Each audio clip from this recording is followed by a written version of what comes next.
let me just say welcome back and thank you, Eugene. Um, Welcome back, and we will just quickly review a couple of logistics. You'll remember our guidelines, which are that, of course, our goal is to continue to move forward as a supportive and respectful learning community.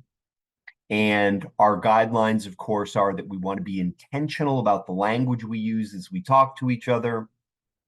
Again, I'll remind you that when you attended the first part of this learning community conversation and registered for it, you did agree to have a working microphone and to have an active camera and to be on camera.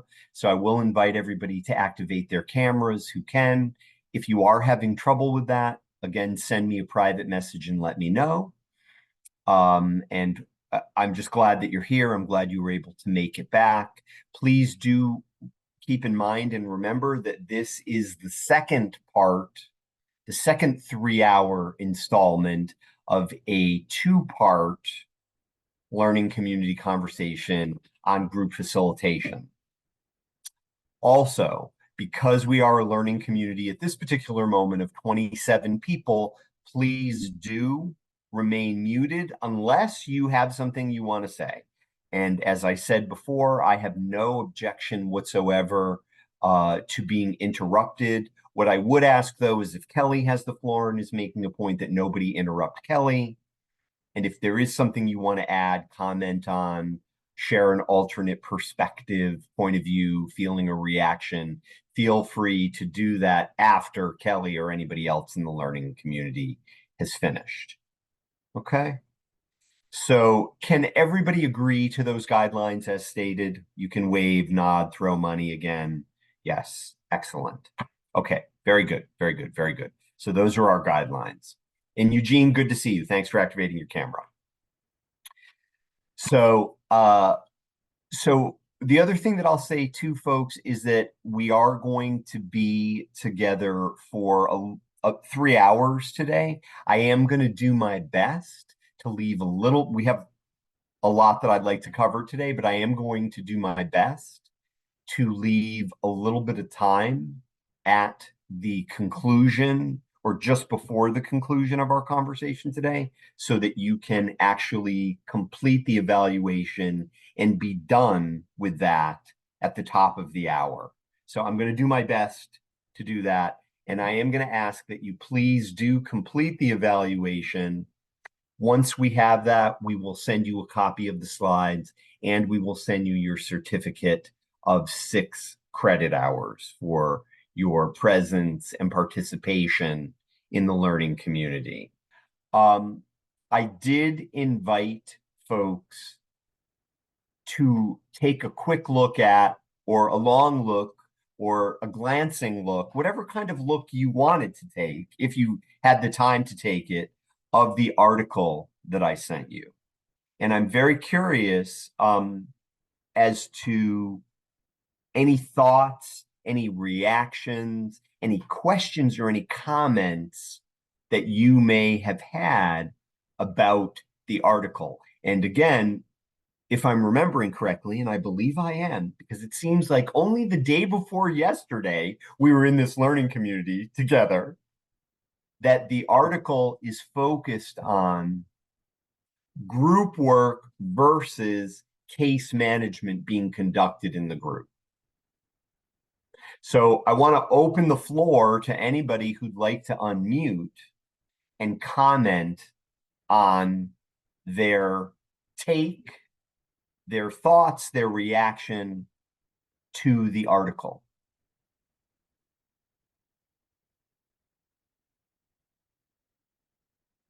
So any thoughts, any reactions, any comment about the article?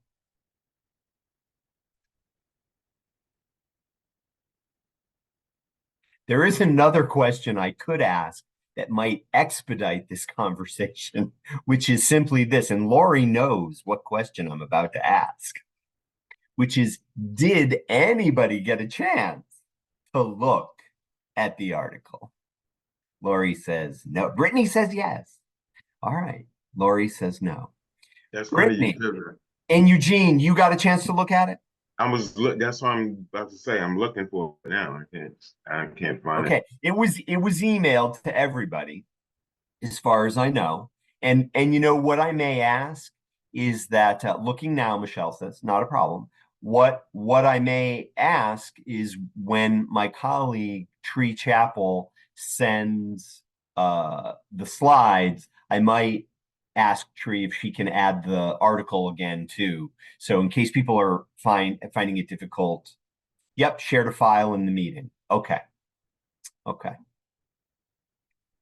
So, Brittany, you got a chance to look at it. Would you be willing to unmute and share any thought or any reaction that you had to it? Fantastic. Yeah, absolutely.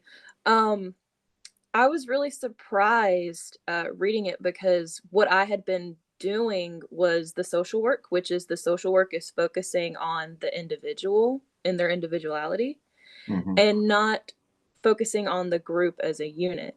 So now I have to think and process, okay, how do I get them to work as a unit and not just do the casework? Yeah, Brittany, thank you so much. And I'm really glad you were surprised. And I'll tell you, many people actually are Mm-hmm. because, and you know, you make me think of something that I haven't thought of in a while, which is, and I don't know if this is your experience, but I'm going to make an I statement here because that is one of our guidelines. Okay. Making I statements is that I have a tendency to lead with my strong foot or my strong suit. Mm-hmm. So if I'm familiar Yeah. and feel confident and skilled at doing like individual work with people, Mm-hmm. chances are I may carry that into the group. And Right. one of the things that I love about the article is it's making a really clear distinction that that's actually not group work. Right. That's Mm-hmm. casework in the group. Mm-hmm. And my hope, Brittany, is that our conversation in the learning community, in addition to reading the article and reflecting on your own group work practice, that you'll start to make the transition, like you said, to facilitating them to work together as a unit or as a group. Yeah, absolutely. Yeah. And I think one of the hardest, the first question to me that came up when I was reading that, I'm like, okay, I have a lot of people who don't know how to work as a group and they're so used to, talking individually. How am I going to get them to open up and talk as a group? Yeah. Yeah. Group, given what Brittany just said, what are your thoughts or what are your reactions to how you might, or what suggestion would you offer to the question that Brittany's asking? And Brittany, I just want to be clear. I want to repeat the question so everybody, we're all on the same page and tell me if I have it right. The question you're asking is because the group is familiar with the sort of case management model in the group. You say something, they say something. They talk to you, you talk back to them. Your question is how are you going to transition them to talking to each other and working as a unit? Am I Uh, getting that right? yes, you're right. Okay. So group, what do you think? What are your thoughts? What would your advice be? What would your reaction be? Go ahead, Jeffrey. I was just going to say with repetition, you don't have to get them to talk necessarily. Just if they're there, even if they just sit there and listen, eventually they're probably going to talk, open up, and say something. Okay. That's my opinion. Understood. Understood. Yeah. Yeah, yeah, yeah, yeah. Yeah. Thank you. Any other thoughts about that? And I appreciate what Jeffrey is adding, the idea that it's almost it could potentially be inevitable that if you allow the space that people might eventually start talking Thank to you. each other. Yeah. No, I understood that that's what you meant, Jeffrey. Thank Yeah, you. go ahead, Eugene, and then we'll go to Marion. Go ahead, and to Megan. We Go ahead, usually Eugene. try to set up like icebreakers. That icebreakers usually breaks the monotony of stillness. So yeah. Okay. So that an icebreaker is a don't lose your thought, Lori, is a strategy that can be employed to invite people to talk, not necessarily to talk to each other, though. I mean, they are kind of saying what they're saying in the whole group. And Eugene, I'm going to throw out an example before we go to Marin, Megan, Angela, and then Lori. But I want to throw out an example and tell me what you think about this as an icebreaker. An example of an icebreaker might be if I, as the facilitator, walk in and say, "Good morning, group. Let's take a moment and have everybody go around and share how they're feeling at this particular moment in one word." That's an example of one kind of icebreaker, especially if the group is about helping people to get in touch with their feelings, if that's quote unquote what the purpose of the group is. So, Eugene, any thought, any reaction to that as a possible icebreaker?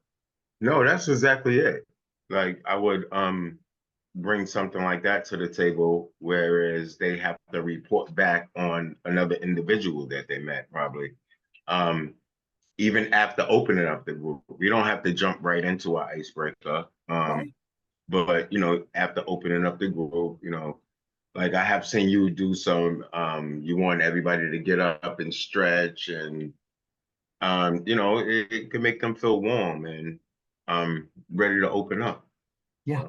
Yeah, thank you. And again, let's be very clear. The idea that, Eugene is also talking about how the icebreaker can also help promote the climate of the group in terms of the way that people interact with each other. Marin, the floor is yours. We're going to go to Marin, to Megan, to Angela, and then to Lori. Go ahead, Marin. One thing I found when, just approaching the topic in a brief but kind of accessible way.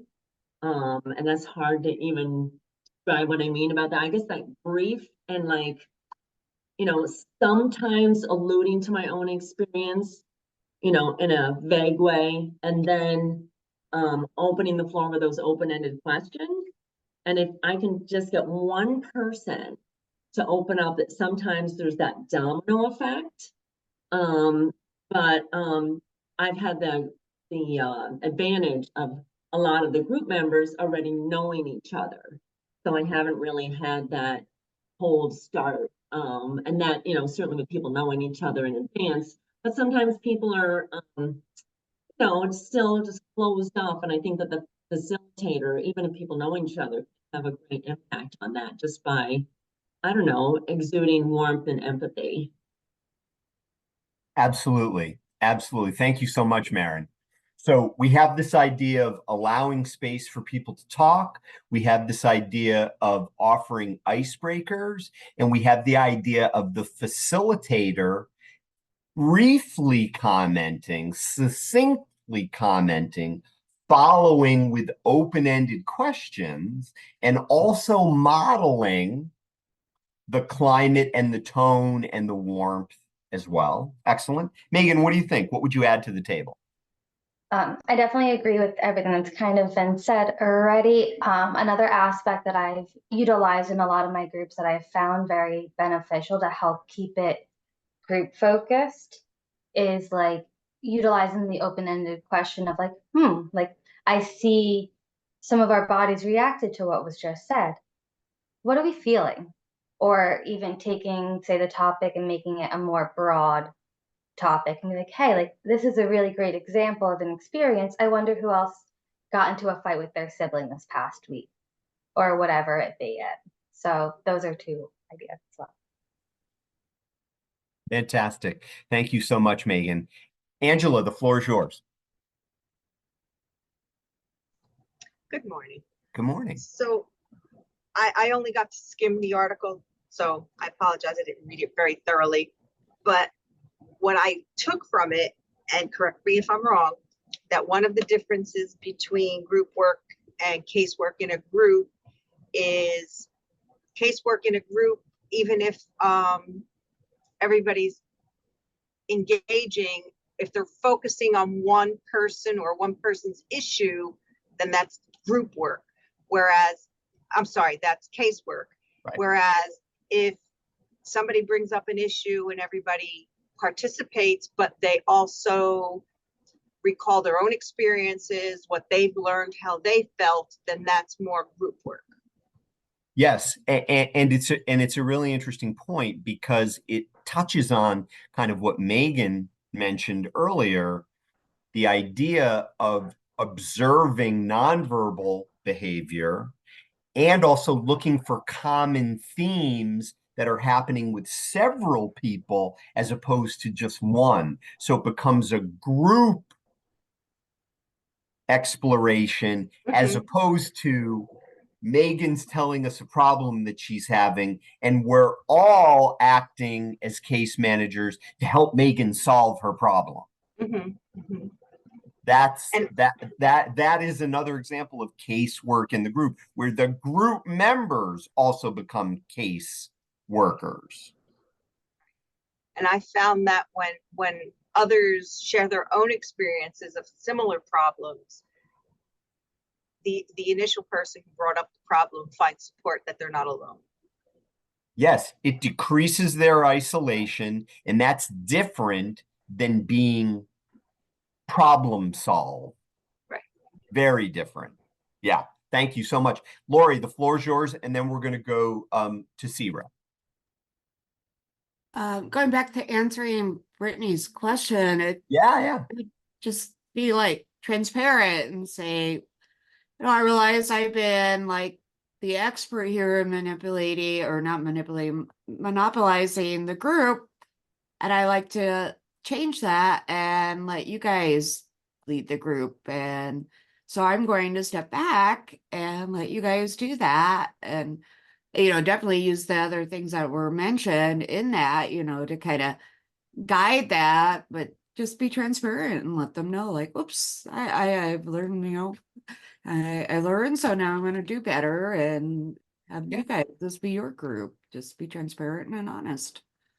Fantastic, Lori. And I really appreciate you putting this on the table, because owning sort of missteps or over sort of inserting yourself can be really helpful in terms of like letting the group know, like, oh, you know what? I'm talking too much here. I think it's time for me to be quiet. And that's why I think Marin said about being succinct and brief, because let's keep this in mind, folks. The group members come to the group because they want to talk to the other group members, not necessarily because they want to talk to you, unless, to Brittany's point, you've habituated or trained them to talk only to you. And you can help them to learn how to talk to each other. The goal is to help to connect them to each other. And I love, Lori, the spirit behind the transparency that you're suggesting, because it is about giving the group the space to be a group. Yeah. Sierra, the floor is yours. And please tell me if I'm pronouncing your name correctly. You did, you are. I just want to let you know that I have challenges. My screen freezes, okay? So Okay. I found that this article was really interesting because it brought to light something that happens more often in groups. And I'm making reference to the issue of the intrapsychic issues where one group member is placed on that hot seat and instead it just goes like a banter back and forth, which a lot of times diffuses the impact of what group is really about. Yes. Yeah. And, thank you again for underlining that, because one of our other colleagues underlined that as well. And thanks for underlining it again, because ultimately what that does is, like you're saying, it depowers the group as a mechanism for, or as a method of intervention. And it really does turn it into case management, and it gives other group members an opportunity to sort of hide out is the wrong word, but not be reflecting on their own sort of experience. Absolutely. So Yeah. thank you for sharing this literature. It's very Oh, insightful. my pleasure. My pleasure. And I think you're going to like this other article too, which is called Planning, the Neglected Component of Group Development. But I'll share that as we go forward. Thanks, Ira. Thanks so much. So I also want to underline one other thing before we hear from other folks, if there's anything else that anybody wants to say about the article or about this conversation, this topic, is that part of the reason that hot seat dynamic, and that's what I'm going to call it, the hot seat dynamic, person on the hot seat dynamic, happens is because of, and I'm going to relate this to motivational interviewing, which many of you know I have a little bit of interest and excitement about. I'm going to relate this to that's an understatement. I'm going to relate this to motivational, and Paul is laughing at me. He knows. Paul knows, as do many of others here. But I'm gonna underline that hot seat dynamic comes from a dynamic in motivational interviewing that's identified as the fixing reflex. Providers have the fixing reflex, and participants also, group members also have the fixing reflex. And when you're doing quote unquote group work and facilitating the group, you want to help people to move away from Marin's on the hot seat. Let's all put our heads together and fix Marin's problem. You really want to help people to move away from that. And back to Brittany, who started us off on all this, and then we're going to go to Michelle. Back to Brittany, who started us off on all of this. If you are practicing case management within the context of the group, you are modeling the fixing reflex as the facilitator. And you're basically telling participants, that's what we do here. So Brittany, back to your question about the transition away from that. We have a wealth of experience and effective interventions that people have kind of put on the table. And to Marin's point, as well as others, the idea that we are creating and modeling the dynamic and the dynamics in the group. And if we are doing case management within the group, we are telling group participants, join me in fixing Marin. And we want to move away from that. That's not what the purpose of the group is. Michelle, thank you for your patience. The floor is yours. Wow, quite interesting. Quite interesting. I did see this case study, and I skimmed over it, but I've gotten to like page 6, and I'm like, wow, something that you have an idea about, but it's really like the epiphany of like, whoa, the hot seat situation, making that situation a part of the group's resolution for themselves. So using some words like, how does this apply to your life? How can you relate to this? How do you identify with that in your own life? Because what you're saying is like, it makes a whole lot of sense. Oftentimes, you'll have someone on the hot seat and another member have a prime example. Last night, a guy said, well, he told one lady, you can use the serenity prayer. By the time the group continued on and we were able to come back and say, how can you use the serenity prayer? because he had a situation going on. So it moved from casework to group work. When you take that situation and make it a part of the group's situation versus just resolving.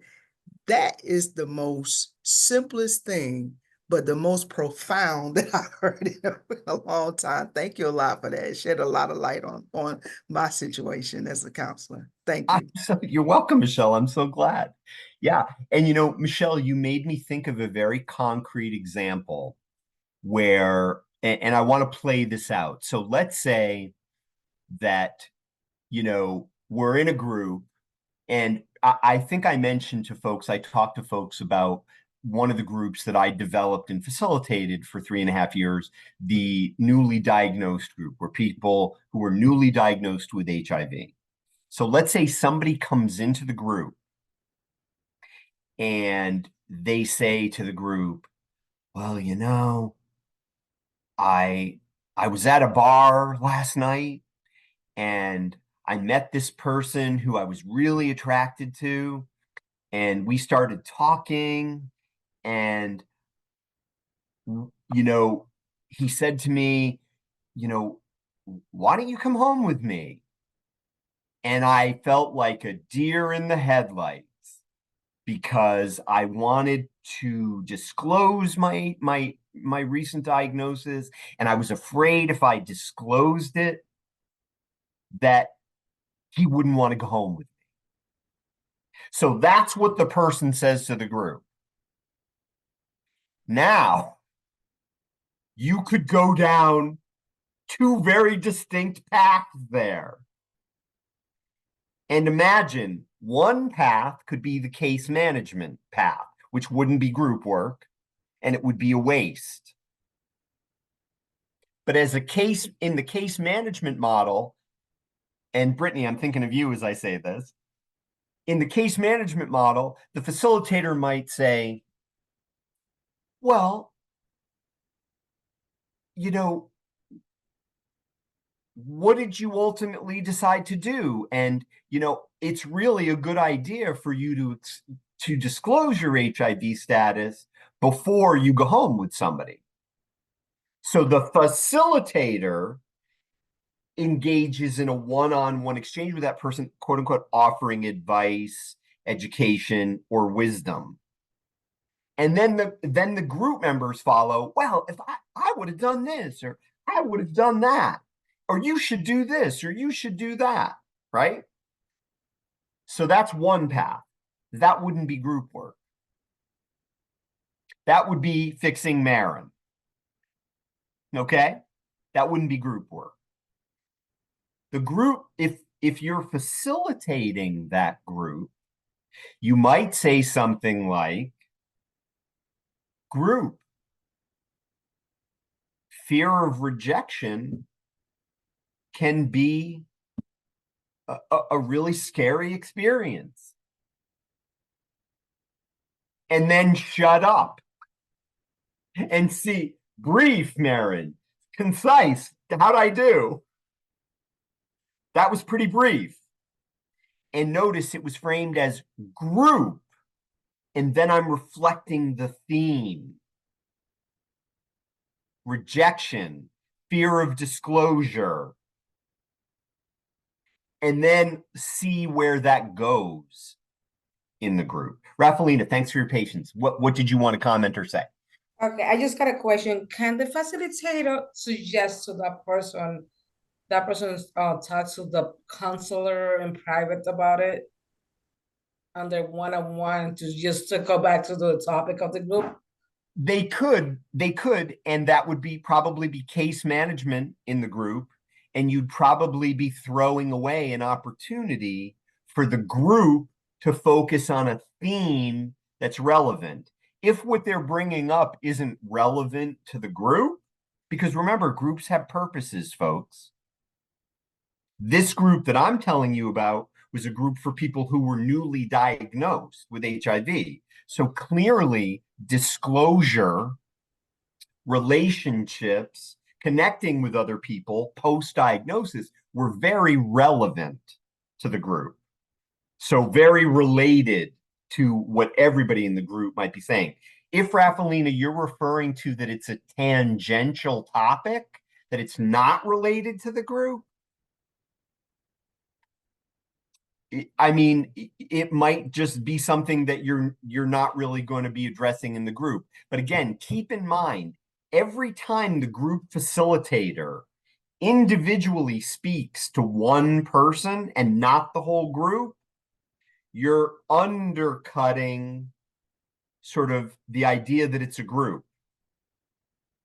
Because you're the facilitator, whether you like it or not. You're the facilitator. Any thought or reaction to that, Raffalina? No, that made sense because I didn't catch it right away. That was the topic of the group. I was thinking, Right. that person deviated from the topic of what is a group was. That makes sense though. Thank you. Oh, you're welcome. And it was absolutely relevant to the purpose of the group. Angela, thanks. Go right ahead.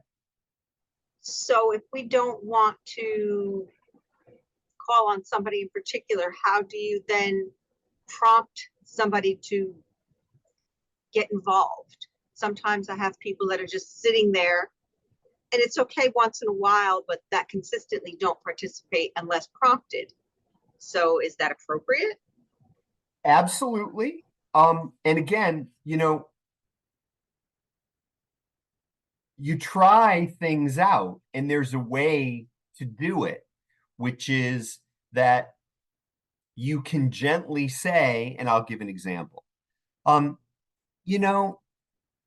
Group, as we're talking about this particular article, I'm noticing that there are a couple of people who've been fairly quiet. And I'm wondering, Kelly, would it be okay if I checked in with you? Just if you could let the group know your thoughts about this particular article.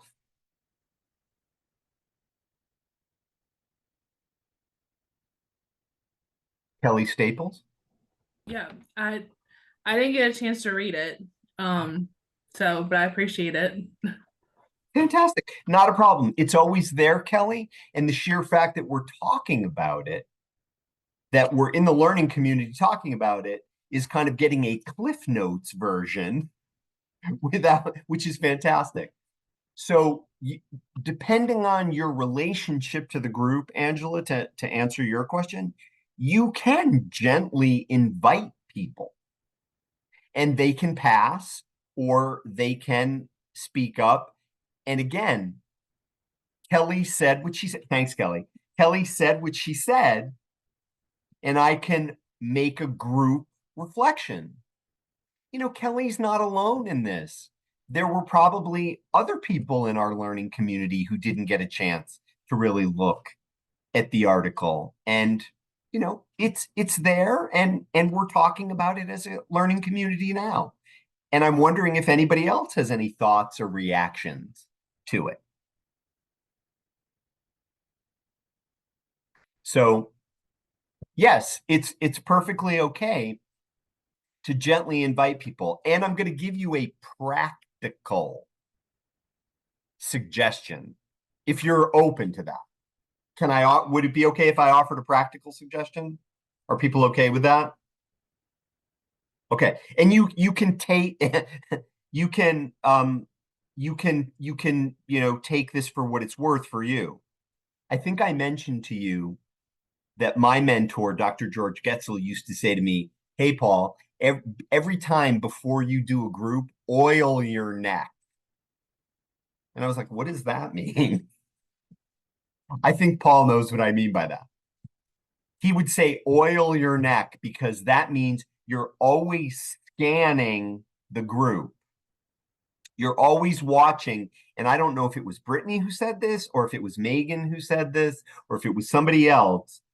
But the idea that you're always watching for nonverbal communication as well. And I'm going to give a very concrete example of how you could even do that. In the example that Angela asked, like, how do you invite somebody?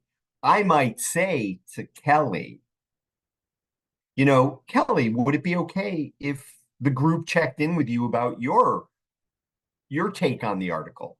And Kelly unmuted and answered. And as Kelly starts to talk, I make eye contact with her, but then I purposefully look away from her and look at other people in the group, which prompts Kelly to then stop looking at me because I'm not looking at her, and causes her to look at other people in the group. And that's a way to non-verbally link people together. And I got to tell you, folks, when I learned how to oil my neck and do that kind of scanning, I labeled that practical skill as link and connect. Because I might say, and Kelly, I hope you don't mind that I keep using your name, but I might say, Kelly, could we check in with you about what your take is on this? And I'm making eye contact. I'm looking at Kelly. I'm connecting with her. And then when she starts to talk, I look away from her and cause her to talk to other people in addition to me. And that's a very practical, physical use of your face in the group. Okay?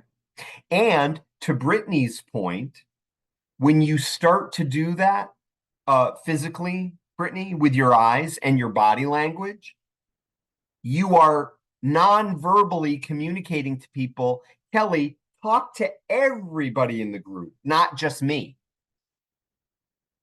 So it helps link Kelly to everybody in the group, not just me.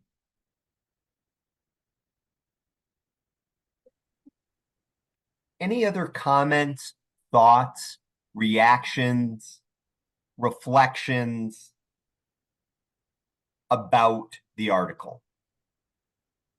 Anything? Yeah, go ahead, Paul. Floor is yours. It seems to me as though you're saying that as a facilitator, you have to be kind of like a rodent. You have to be malleable. Wherever you have to be able to fit yourself in wherever it is. So you have to scan the room. You have to do everything, and you should use everything within your environment in order to achieve the maximum potential of the group itself. 100%. 100%. And I don't know about you, I love group work, and group work is exhausting. It's absolutely exhausting because you are paying attention to 8 to 12 people, at this moment 37, at the same time. And you are watching for their interactions with each other. And you are facilitating those interactions. And you're well acquainted with what the purpose of the group is. So you know how to guide people, guide the group to do its work. My mentor, who used to say, oil your neck, also used to say, it's group work, which means group work. Do your work. I'm here to help you do your work. Groups work together. And again, they achieve a variety of different goals. Decreasing isolation, offering each other support, sharing information, building connections. These are all some of the things that are particularly unique to groups, being able to try new things out in the group. I told you about that experience in the newly diagnosed group where the guy practiced disclosing his HIV status to his mother because he had somebody in the group play that role for him. All with and Raffalino, all within the purpose of what that group was, relevant to the work of that particular group. And we hold the focus, we help create the connection, and we model the climate, the spirit of the group. Group facilitation is hard work, and it requires a variety of skills. Any other comments, any other questions, reactions about the article before I tell you the name of the next article that I hopefully we can share with you? The article that we sent, Tony, we sent in an email, and it's by Doctors Roselle Kurland and Dr. Robert Salmon, and that is the article about group work versus case management in the group. And that was sent, and we'll probably send it again when we send you the slides.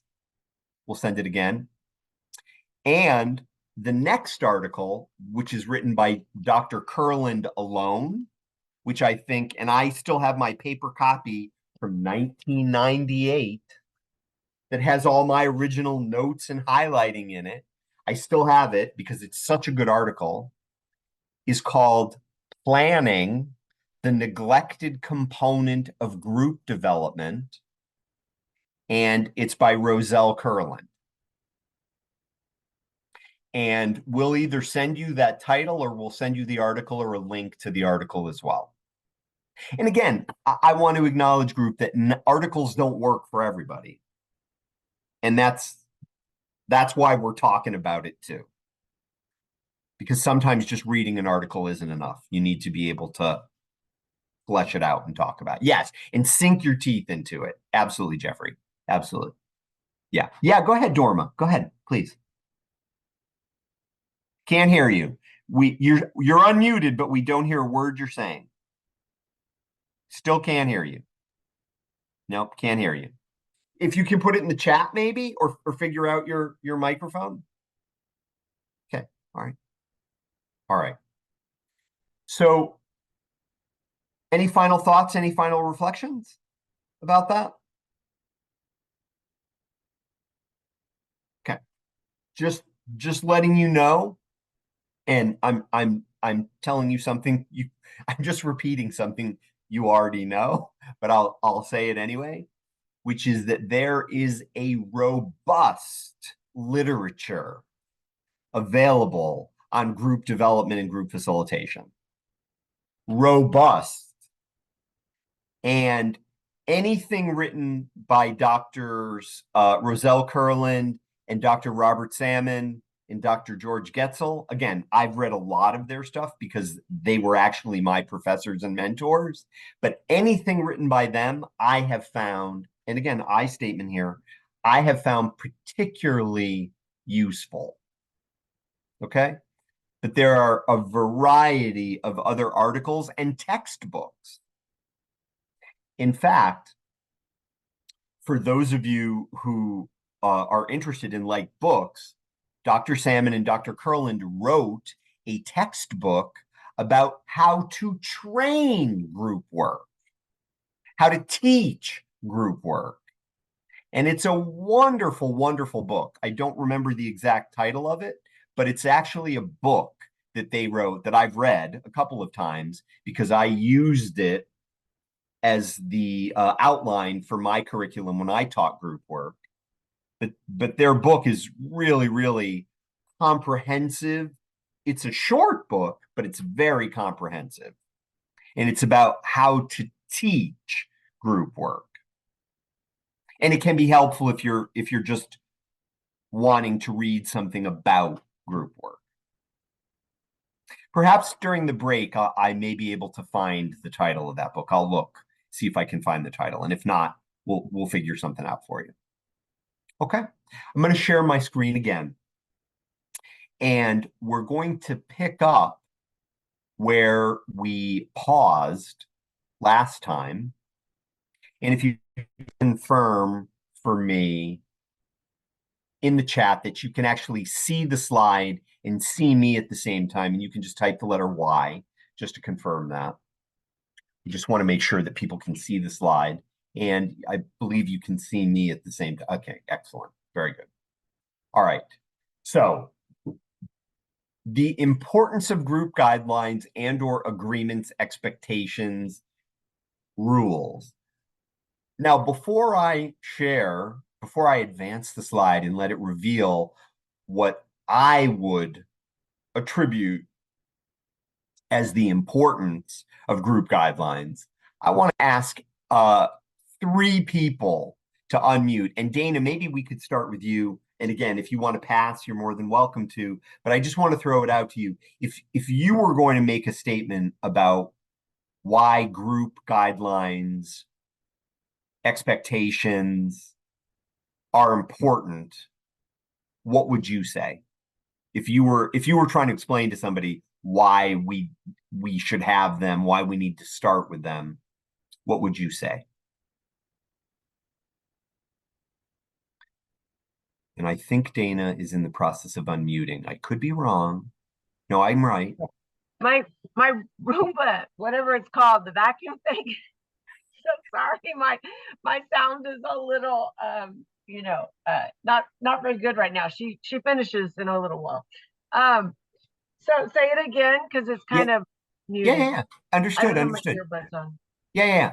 So the question I'm asking you to respond to, and then maybe we can go to Mike, and then maybe to Keisha, if you're willing, the both of you. But the question I'm asking you to respond to is if you were going to give a rationale for or given a reason for the importance of having and establishing group guidelines, in your own words, why would you say it's important?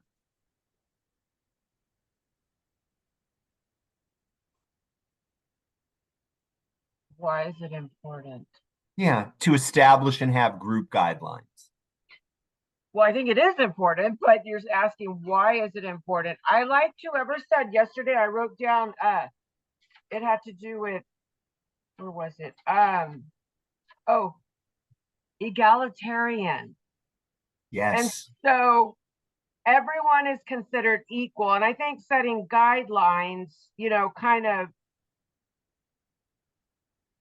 sets that stage that I don't know more than anyone else, and we all learn from each other. So I wrote down that because I was like, well, that's a big word that we don't use all the time. So I appreciate that person who said that. But yeah, I wrote it down, and that's something that we can kind of share with the group, that we're all equal and we all deserve equal time too. So that's my Fantastic, Dana. And I will add, and tell me if I'm making too much of an addition to what you said, that if everybody deserves equal time and we're acknowledging also that everybody has something to offer in the group. Are you okay with that, Dana? Okay. All right. Okay. Mike, I saw that you wrote that it adds structure. Can you elaborate on that? Would you add anything to that? What do you mean exactly by structure? Well, I think the absence of some sort of parameters for the group, chaos can occur. I mean, Yes. So really, it's just the effort to not have that chaos occur. And I think there's many other potential things that can come out of it if everybody participates in establishing. Then there's a lot of other benefits that come with it versus being dictatorial, meaning these are the rules, So anyway, yeah. Okay. Chaos prevention. Fantastic. And I agree with Mike. In addition to chaos prevention, I love that. In fact, I might create a training called chaos prevention. In addition to chaos prevention, I love what you're also alluding to, Mike, that they have a ripple effect on other things going forward. And that's where that structure becomes beneficial and positive. Yeah. Keisha, anything that you'd add in regard to the rationale for having guidelines? I would say to achieve the purpose, what we're here to do. I am so glad you said that. Go on, go on.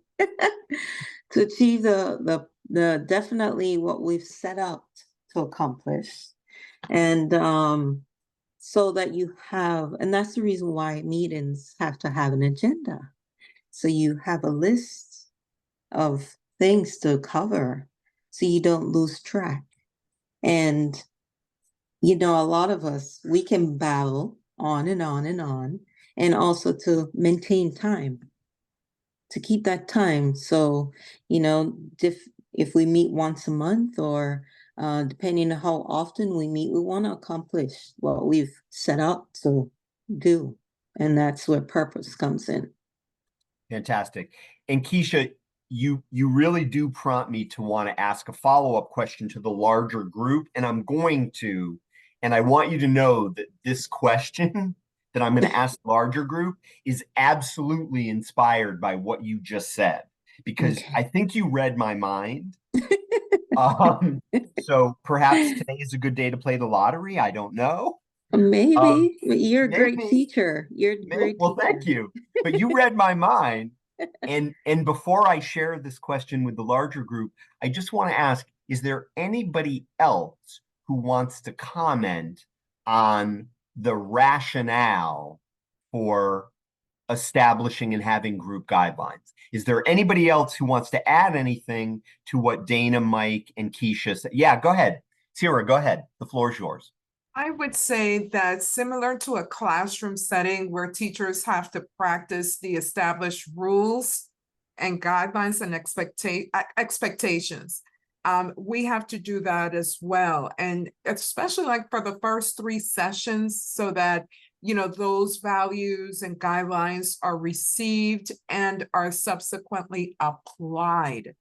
I know when we have group, when we start a new group, we go through, well, these are the group of expectations. Actually, we print them out and get them to them and then go right back again week 2. Remember, you know, we're establishing a group, what's shared in the group stays here, Fantastic. Yeah.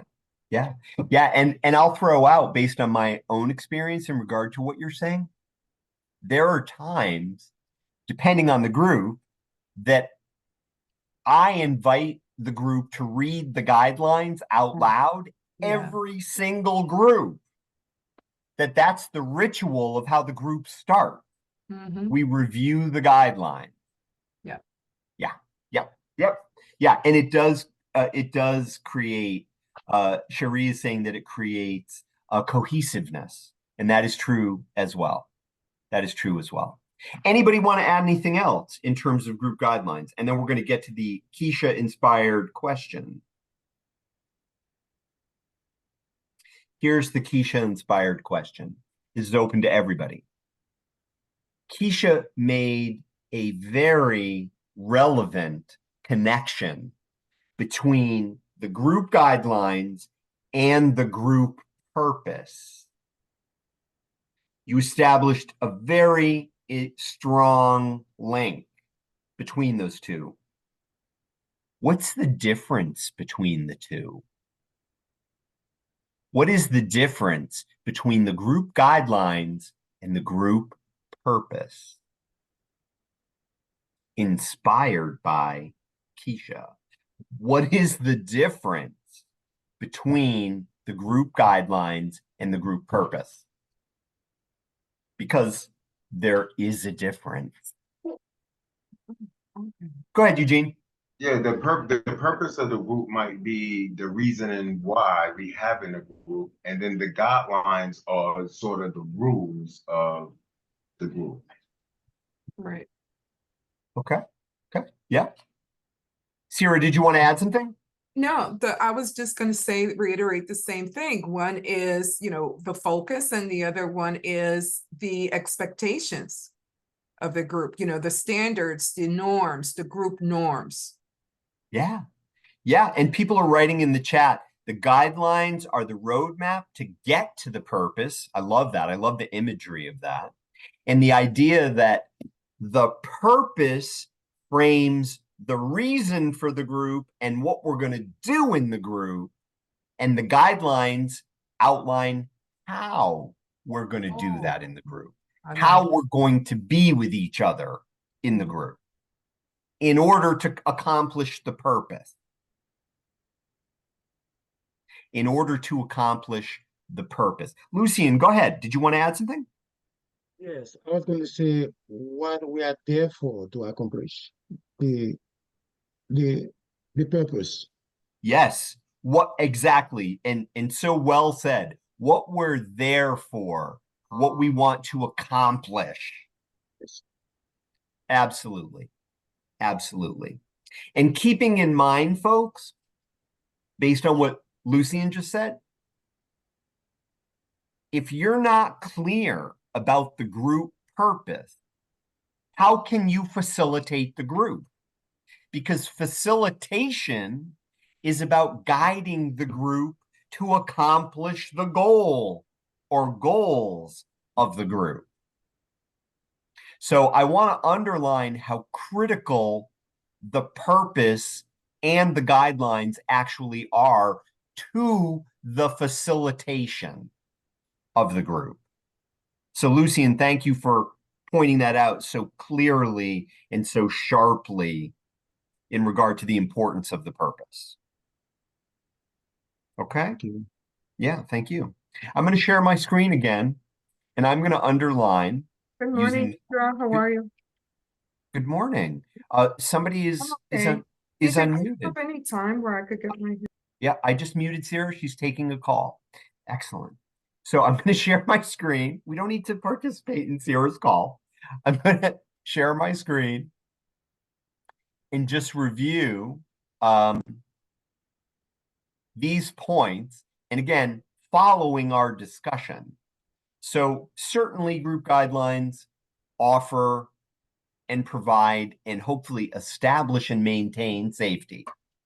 They also help keep focus because hopefully the guidelines are going to be in alignment or congruent with the purpose of the group, very similar to what Lucian just said. They also help create the opportunity for momentum in the group. And let me stop sharing my screen for a minute to underline momentum. Momentum meaning that the group moves through its phases of development in order to do its work in the group. Groups have a life. They have a developmental cycle. And we want to create momentum, and the guidelines help to support that developmental momentum. Okay, I'm going to go back to the screen for just a moment.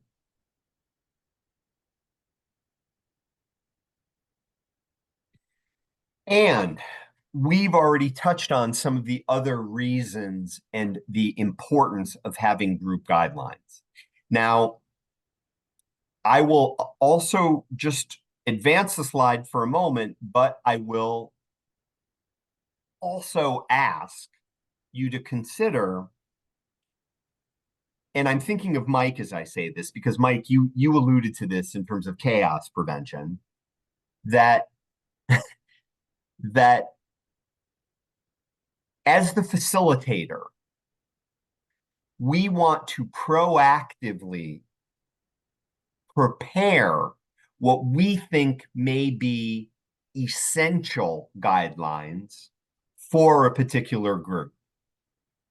So before that group ever meets, we may want to, in our pre-group planning, to have determined what we think some of these quote unquote preliminary guidelines are. Lucian, did you want to comment on something? Yes. Go ahead, please. Something happened to me by attending those two groups. And I think, since we're talking about groups, I think probably some lesson to take from that. I had group with you before, not group, I mean, training with you before, and I used to participate. For the past last time and this time I haven't participated much. And I'm just put that consideration the same like the group. Because one of the reasons is because I put some medication into my vision and I have difficulty to navigate to turning my to mute and unmute. So I want just to go back a little bit. I'm sorry for the rest of my peers for Not a just the problem. Go question. ahead. Go ahead. When we talk about group casework and group work, I forget exactly what we're talking about. Yeah. Sometimes for some people, if you don't prompt them, they will not say anything. Yes. Because I have experience, like I said, I was working in the MACA program, I was working one in group, like 3 groups a day, a lot of groups. And one of the ladies never said nothing. And one day I was giving her a chance and asking her to do something. And what she said, she is someone that going through a lot of problems, but because she's scared, the rest of the group might be teasing her because of her accent. Mm-hmm. And I tell her, listen, what about me? I have an accent too. She said, oh, you go to college, you do this. I said, no, you are in the group. This is our group. You need to share what happened. And now everybody have more compassion, try to help the ladies about what's going on, just to understand better. Now, I think that brought a lot of compassion to the rest of the group. Yes. So not to act the way they act before with someone like this.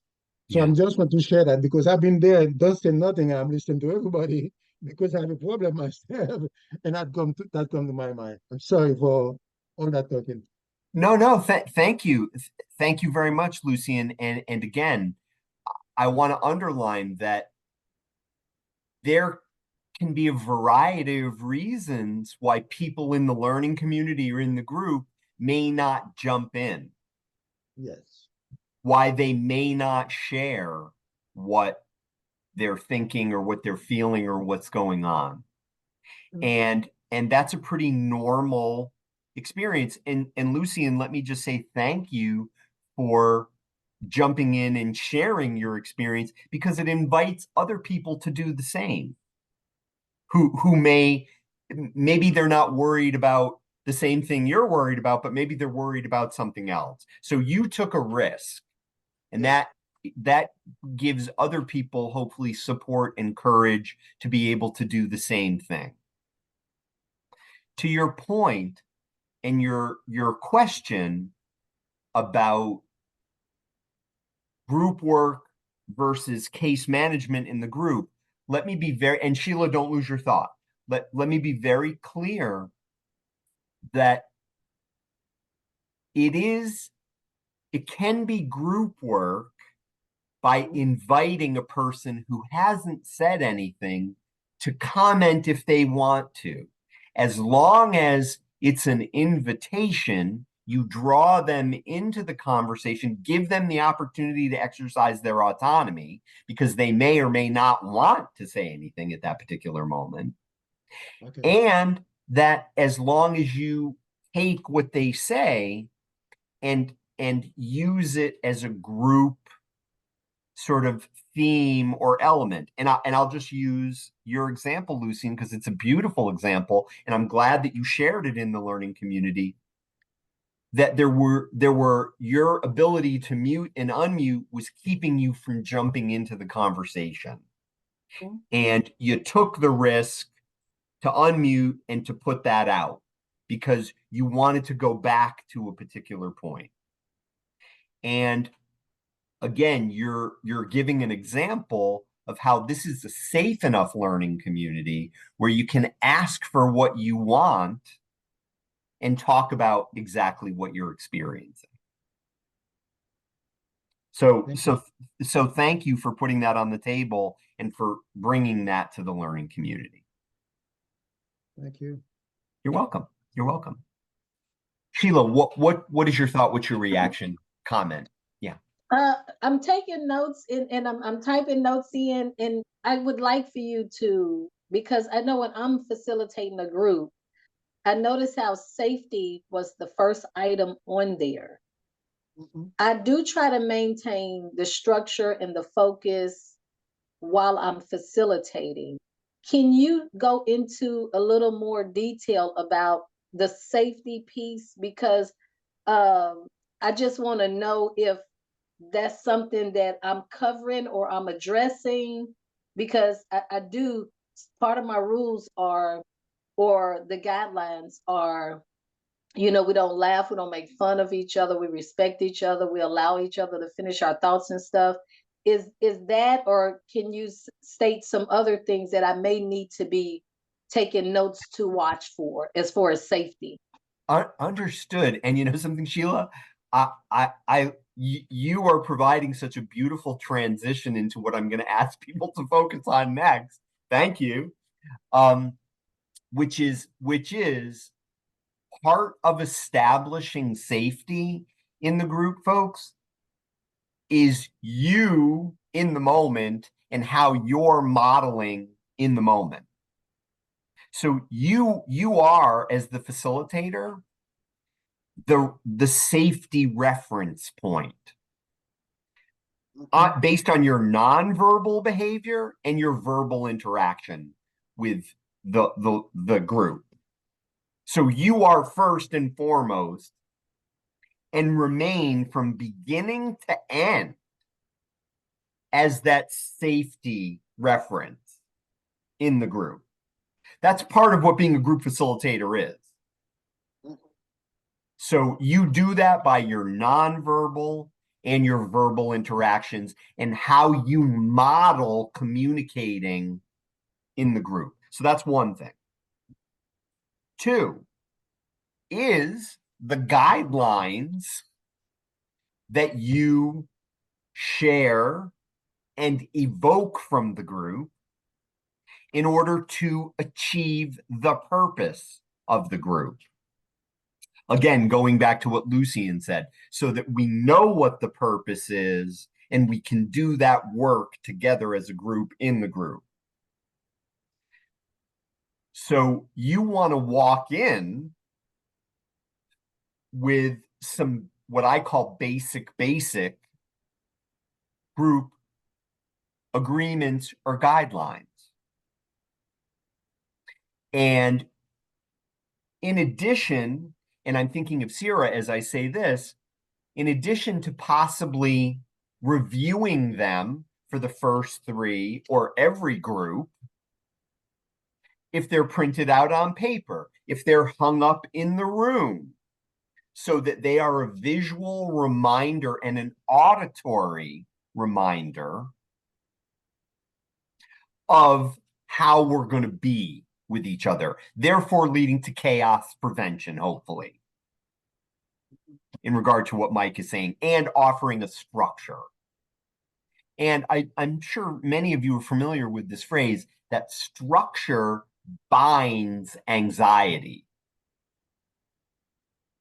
Meaning that if you have a certain degree of structure, and I don't mean control, I mean structure. If you have a certain degree of structure that you can facilitate in a warm, welcoming, respectful way, that helps decrease people's anxiety about, do I want to be here? Do I not want to be here? Do I want to do this work in the group? Do I not want to do this group? Which is normal, especially in the forming phase of development. So Sheila, before I sort of ask the next question I want to ask of the learning community, I just want to come back to you and see if you have any thoughts or reactions to what I've added to what you put on the table. You kind of you did answer it, because I was trying to incorporate how I fit into that structural piece, and you answered that, because it is one of the groups that I do have about 50 men in it. So it's I'm always concerned when I'm standing there facilitating that it maintains the structure that's needed for me to facilitate properly. Because when you have that many individualized personalities, it has the potential to go off track. And yes. So I was just kind of wondering, like, as far as safety, some things that I need to be, you know, dead spot on with looking for, with being tuned into. And when you say group facilitating is very, very tiresome.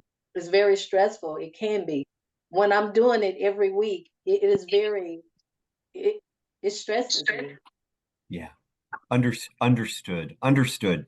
And thank you for elaborating on that. And again, I want to be very clear, folks, that a group of 50 people is in many ways more of a class. It's not, it's not, you're not going to be able to do the kind of quote unquote group work. You can facilitate a class. I mean, we have 40 people in this learning community, and I'm kind of trying to do a blend of a classroom and a group. But it's a little bit different when you're doing a group with 8 to 12 people. 50 is a lot of people. It's a lot of people. Yeah. Yeah. Alicia, did you want to say something? No? Alicia Sosa? No? Well, yeah, well, I was just gonna say the class situation did I unmute? Yeah, you're unmuted. Yeah. Okay, I'm sorry. Okay, but I was gonna say the class with 50 people or patients or whatever is like a lecture. Some that doesn't it's not going to be effective for everybody. Possibly not. And again, you know, I have conducted quote unquote classes or workshops with 150 people, and I've done them in person and I've done them online. And again, it's a very different thing with, you know, it's very different to have a group purpose and educational goals and objectives. Those are two, and Mike, I believe you put this on the table when we talked the first time in day one, if I'm remembering that correctly, that there is a difference between facilitating a class and facilitating a group. And again, there's overlap to some degree, but they are different. And Alicia, you're right. It's possible that if you have 50 plus people and you are covering like a psychoeducational component, there are going to be varying degrees of how much. And Sheila, I can understand why you'd be exhausted with 50 people that you're kind of managing. Trust me, oftentimes after learning community conversations, I need a nap. And I know that you know what I mean by that. So Sheila, we can do like a high five with each other in regard to that. Yes. So Sheila prompts me to want to ask this next question, which I'll show you the slide, but this idea of just if you could frame in your mind what you think would be an essential guideline that you might walk into any group with. So I want to underline, and then somehow I'm relating this to what you said earlier, Mike, the idea that we don't want to impose things.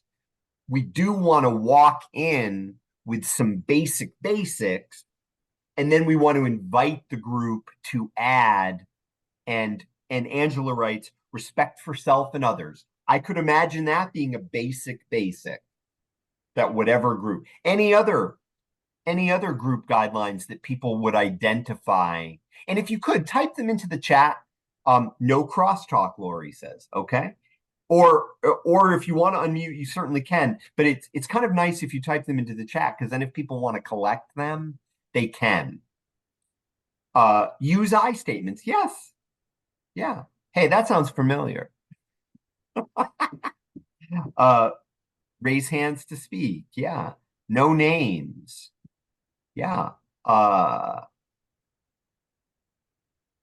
I like to view group, Parker says, I like to review group guidelines and expectations for both behavior facilitators so attendees can ask for accommodations if they need them ahead of time. Absolutely. Like to include how the group will run, like reading, auditory, visual. Yep, so giving a heads up. And intersect disabilities in activities, please. And Parker, can you say a little more about that? What you mean by that? Kelly, understanding that you might hear things, stories that you might disagree with, but that is someone's journey and we need to be respectful of that. I always stress out about how the folks who talk a lot, and we're going to talk about that, Marin, about dominators, because it can happen, be open to other experiences. What's shared in the group stays in the group unless it presents a threat to self or others. Everyone has the right to participate or pass. Yeah, go ahead, Parker, if you'd be willing to unmute and say a little more about that.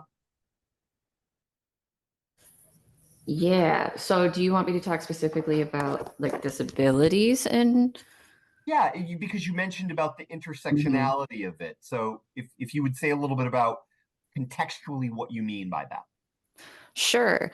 So immediately when I think of that, I do mean both physical disabilities in terms of like actually making sure that the participants can actually participate. Sometimes that can be easier when you have like a reoccurring group because you already know everybody there. But if you are either doing like a one-off thing where you're not going to have reoccurring individuals, it is good to just let people know of like we're going to be making a collage, and that might be really difficult for people who don't have access with their hands or perhaps are in a wheelchair, because then they have to make sure that they can reach the table and the supplies and they actually use them.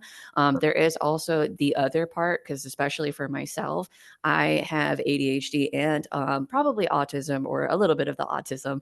And so having a primary auditory class could be really difficult, especially because I like to read the things that I am listening to.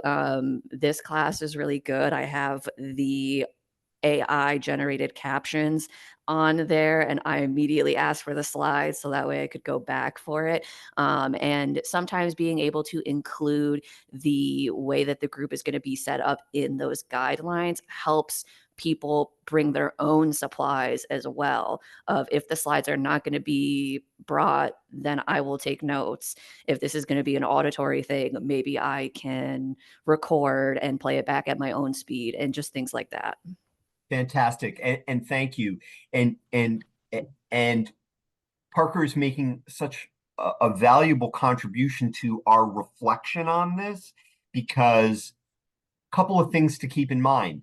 Depending on the type of group you do, depending on the structure of group that you do, and Parker, I'm thinking particularly when you were elaborating, I was particularly thinking about like a drop-in group where you don't know the participants and you want to be thinking through, how can I make sure that whoever comes to this group will be able to benefit?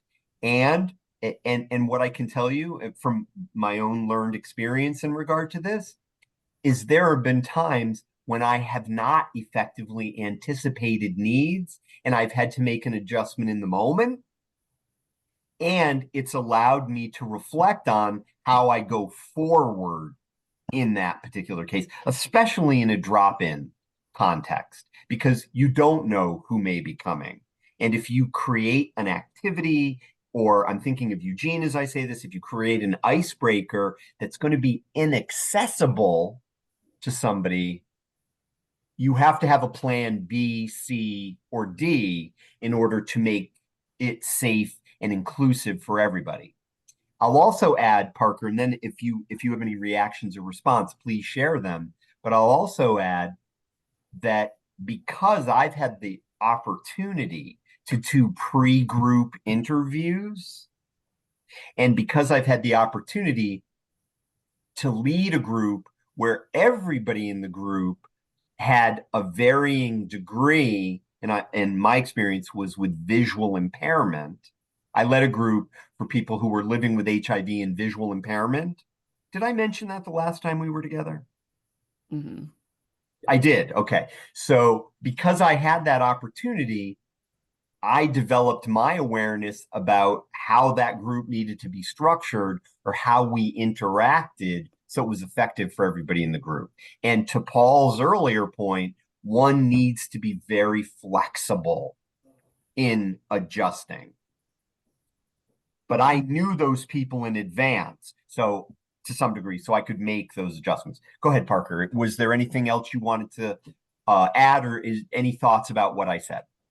I think the only thing would be as well is when you do kind of like give people the information or like have some of the structure in the guidelines, it does sometimes help for the individuals to be able to bring their own accommodation. So the goal, I think, is you don't have to be accommodating to everyone because it's kind of just going to be impossible to anticipate everybody's needs.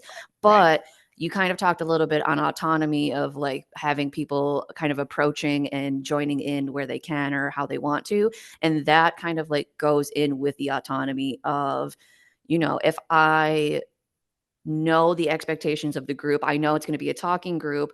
I might, not want to participate in that one if I'm just not feeling very well, if I know that I'm going to be agitated. And that allows me to exercise my autonomy to engage in those guidelines or to make my own accommodations for things, like Yeah. if I'm allowed to exist in the space and I know that I can not participate per se, but I can still listen, then that means that I can show up to that group and come on like a day that I don't really want to talk. If I know that the group is very heavy on like participation, maybe there's like breakout groups and things like that. I Right. know like I might not be able to show up for that group if I'm not being my best self. And that is my ability to make because I know the expectations.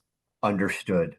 Thank you. Thank you. And Parker, you made me. I had a flashback, a good flashback to to a to a training that I was just in recently, and I want to just throw this out because it kind of relates to what we were talking about, where participants in groups present in a variety of ways. And it can be very easy as the facilitator to make an assumption about how somebody is presenting, and wow, can I be wrong in regard to that? And I want to relate this to what Parker just shared with us about, and again, I appreciate your further elaboration, Parker, about allowing people to exercise their autonomy and to provide their own resources around how they can maximize what they get out of the interaction. And you reminded me, I just recently had an opportunity where I was facilitating a full day training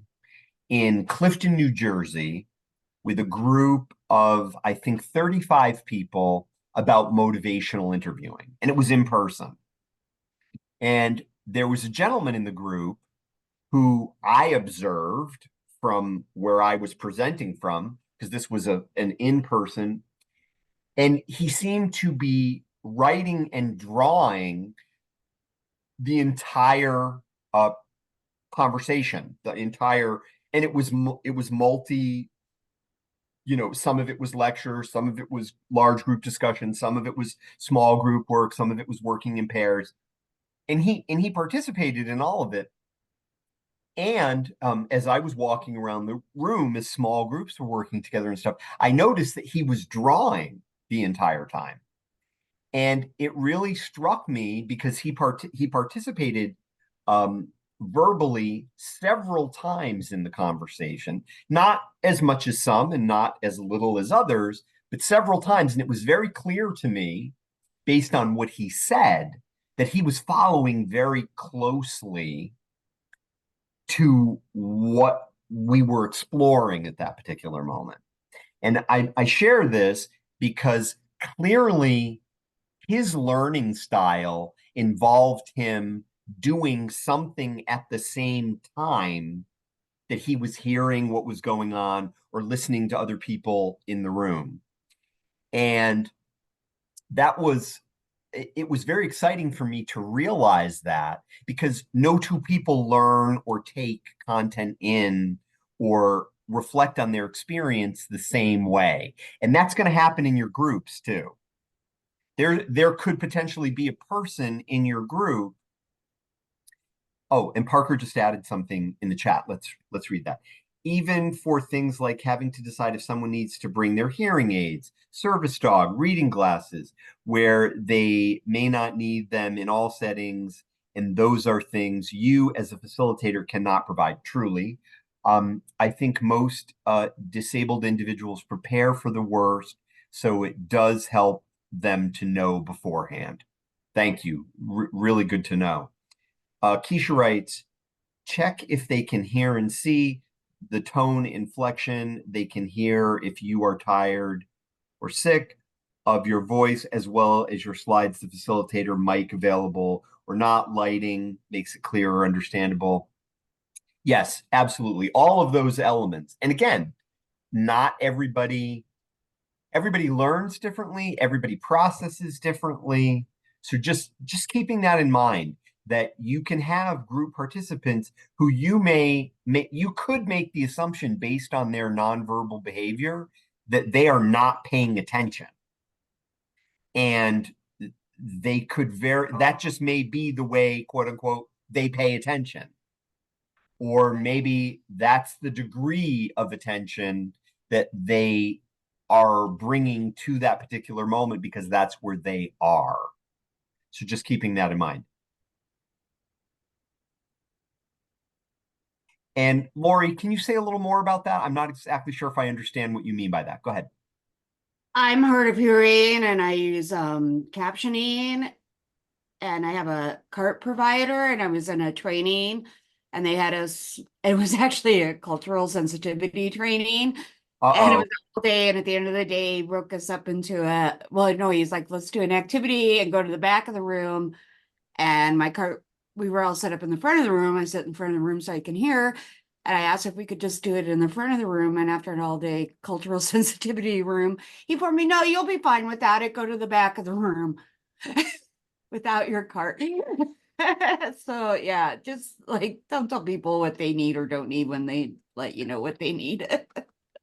Yeah, and Lori, if it's okay, can I add something to what you said? Which is that when people tell you what they need, listen to them.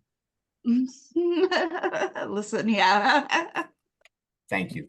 And believe them. Yes. And go so far as to respect them. Yes. Thank you. Thanks, Lori. Thank you. Speaking of needs, what I'd like to suggest at this particular moment where we are in our conversation is I'm going to suggest, and hopefully you'll be okay with this, I'm going to suggest that we take a 15-minute break at this particular juncture so people can get up, stretch, move around, have a snack, get a coffee, whatever you may want or need to do. And then we'll come back and we'll move from guidelines into the next avenue. So we'll take a 15-minute break, folks. Have a great break, and we'll see you in 15 minutes. Thanks so much, everybody. Welcome back, folks. I hope that you had a good break. And I just wanted to note in the chat two things. One, that I believe Angela put something in there about when educating, when sharing educational material, using sort of multimodal methods of doing that. And again, it can be very helpful when you're facilitating a group if you are offering educational material, because sometimes in a psychoeducational group, you'd be doing that you do want to be operating in a multimodal way so that auditory, kinesthetic, visual learners can sort of interact with the content or any other needs of learners you may have. And again, that's from quote unquote an educational, possibly / classroom perspective. Okay. And again, that is related and part of how you may facilitate, but that's specifically focusing on transferring educational material. That's not necessarily the same thing as facilitating and connecting group members and doing group work. Just so we're clear about the multiple skill sets that are needed and necessary in order to, depending on the type of group you're doing, because not everybody does psychoeducational groups. Okay. All right, so I'm going to share my screen again. And we've identified some of what we would call basic guidelines. And I want us to really take a moment and focus on the purpose of a group. And I will stop sharing my screen for a minute just to underline that I also put in the chat while we were on break. I also put in the chat the name of the book that Dr. Kurland and Dr. Salmon wrote. I have to say, I love this book. I've read it a couple of times, and I find it incredibly instructive, even though it's written for somebody, quote unquote, who's teaching group work.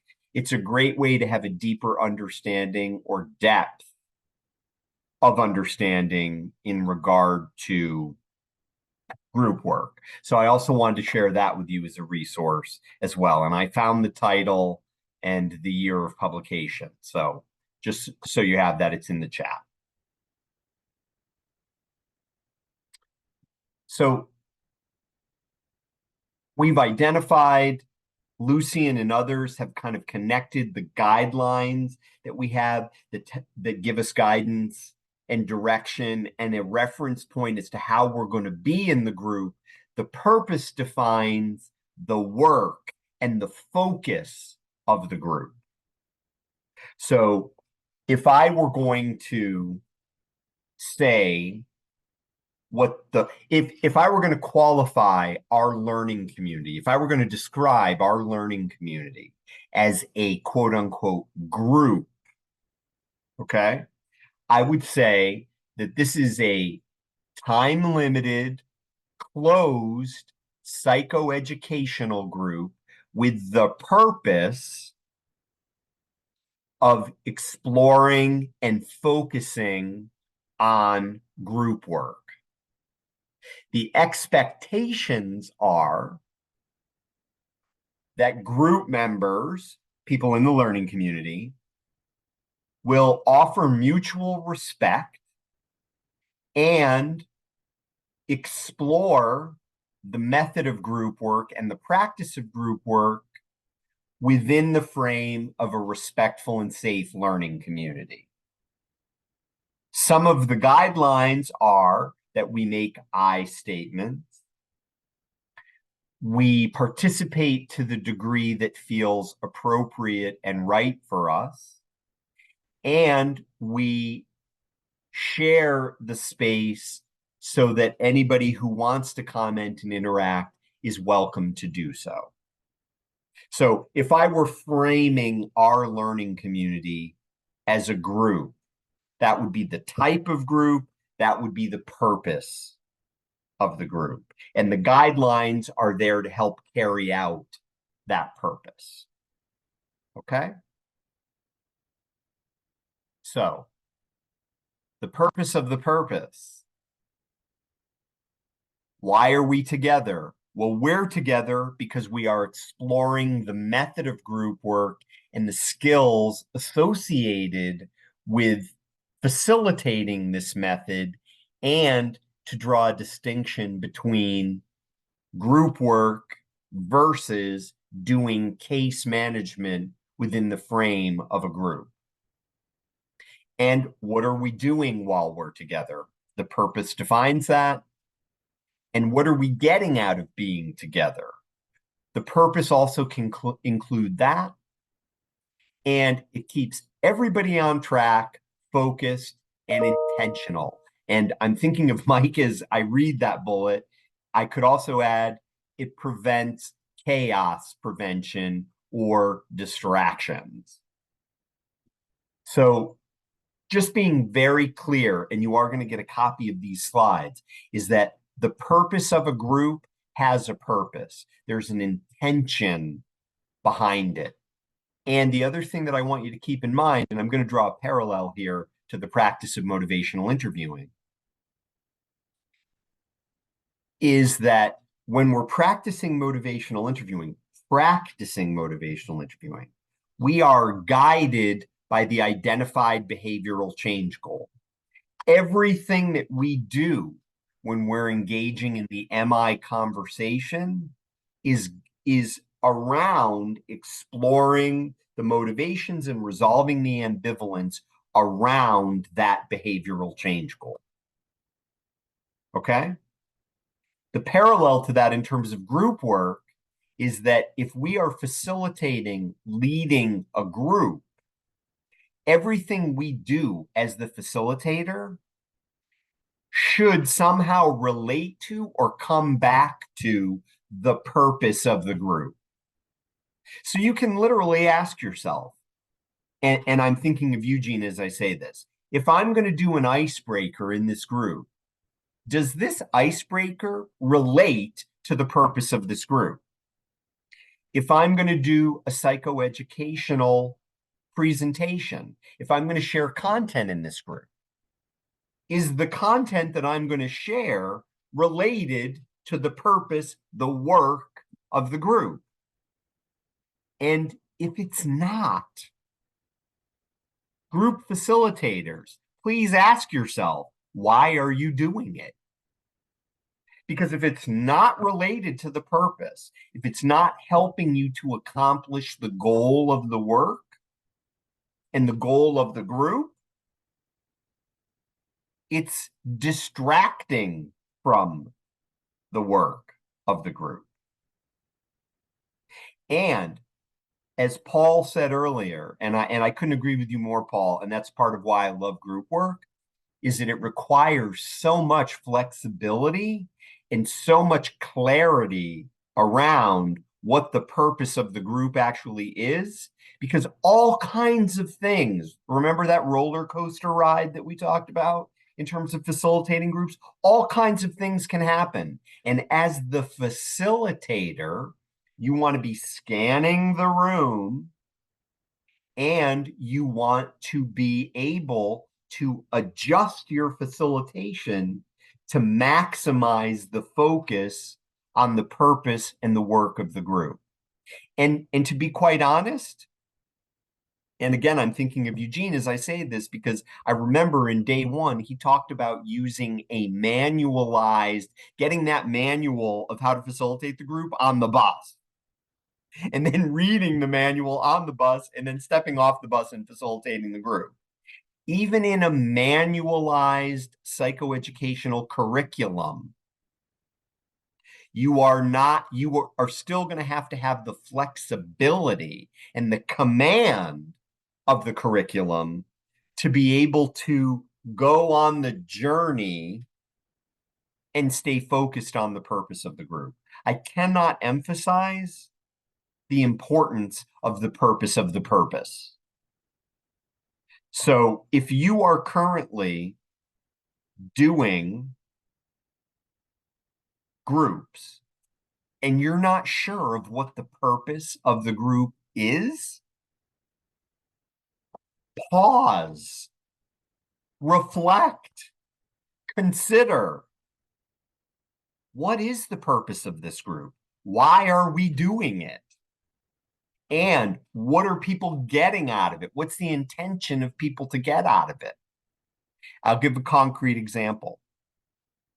When I developed and facilitated the newly diagnosed group, one of the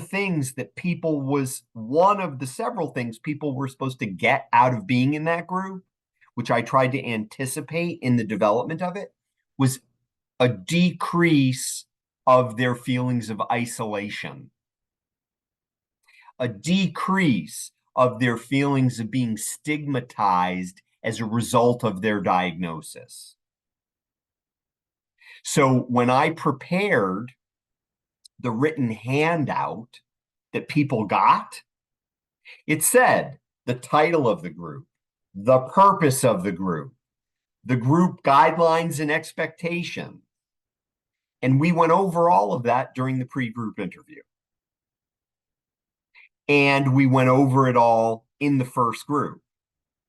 And we reviewed the guidelines in every group before we started the group in order to maintain the focus, in order to do the work, in order to accomplish the goal. I was thinking about the conversation you're just having now. What I was thinking, I don't want group anymore. But just if that can may help my peers, the community that we are in now. Yes. I think one thing that helped when I was running the group that helped is knowing your client, knowing the environment, the people that you're working with. Yes. Because what happened, considering where they are come from. Yeah. I mean, some of them, they are on different level of education. Yes. Some of them, they are on different level of mental capacity. Yes. Emotion. Yes. Some of them have low self-esteem. And all these things, for me, I think that was helping when I was running group. Yeah. Because some will be willing to dominate the group, and some of them really need your support. Even when they say something, some other probably will criticize them or whatever. Yeah. Because of that, they are fear of participating in the group. Yeah. So I was able to monitoring everything just to be just there to make sure everybody has something, like having the group helping the group. If Yes. I can say that way. I'm sorry. No, thank you. And thanks for adding that. And you know, you're touching on something that sadly we're not going to get an opportunity to spend a whole lot of time on. But Lucian is really underlining a critical point that since Lucian brought it to the table, I'm going to take a moment and comment on it, which is group composition. Because to Lucian's point, folks, you really do, even if it's a drop-in group, you want to do your best to get a sense of who is this person, where are they coming from, where are they at? And if it's not a drop-in group and it's an opportunity where you get to do pre-group interviews, you really do want to think about group composition. And it's not always enough to just say, well, everybody in the group is a participant at our organization. That may be not enough in common for people to be in a group together. Okay?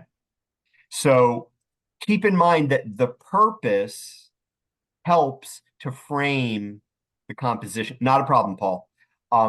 It helps to frame the composition of the group. And you do really want to think about it, folks, that you do want to try and put people together who are going to be able to work as a group together. And trust me, groups, I'll put it to you this way.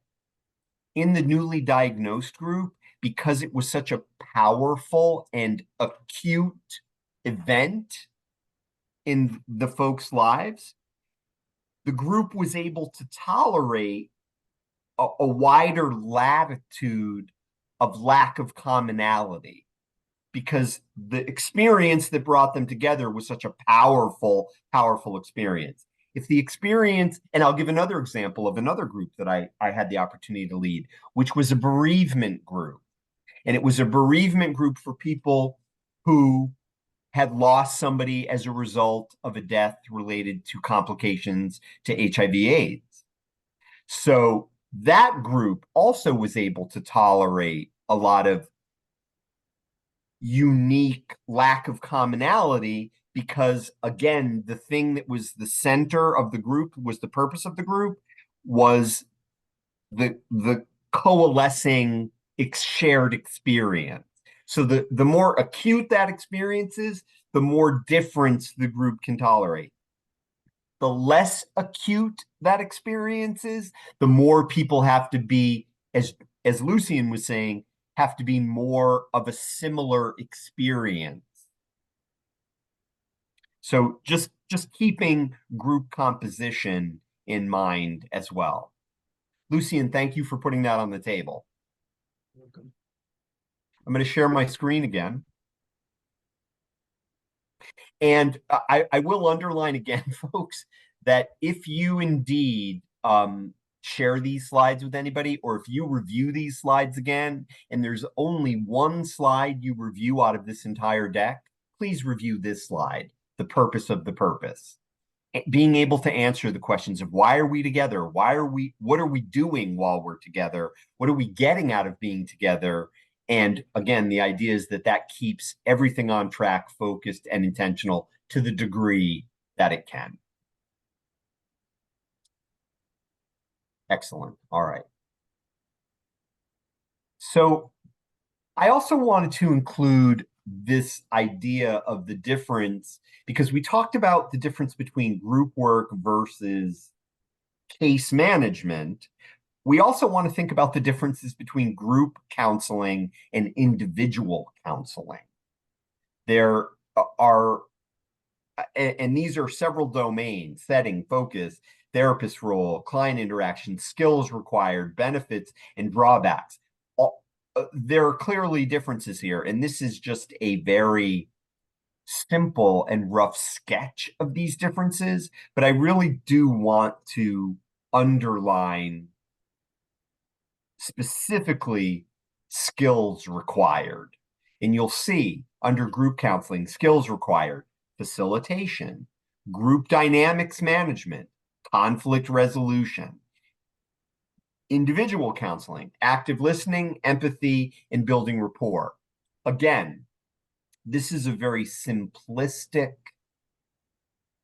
and perhaps not as deep analysis as certainly we could make in this learning community, but I do just want to draw your attention to that there are very specific differences between these two. And again, I know that that is kind of stating the obvious, but just be very clear. Not a problem. Not a problem, Eugene. Thanks for letting me know. Glad you're back. Just being clear, folks, that we also want to be making sure that we're not doing individual counseling within the context of the group, because we want to be doing a group intervention. And again, don't misunderstand me. That doesn't mean we may not invite an individual to speak. And of course, I'm thinking of Kelly as I say that. We might be inviting an individual to speak, but we're thinking of that and doing that with our group facilitation hat on and making that a group theme. Okay, so just keeping that in mind. I'm going to share my screen again.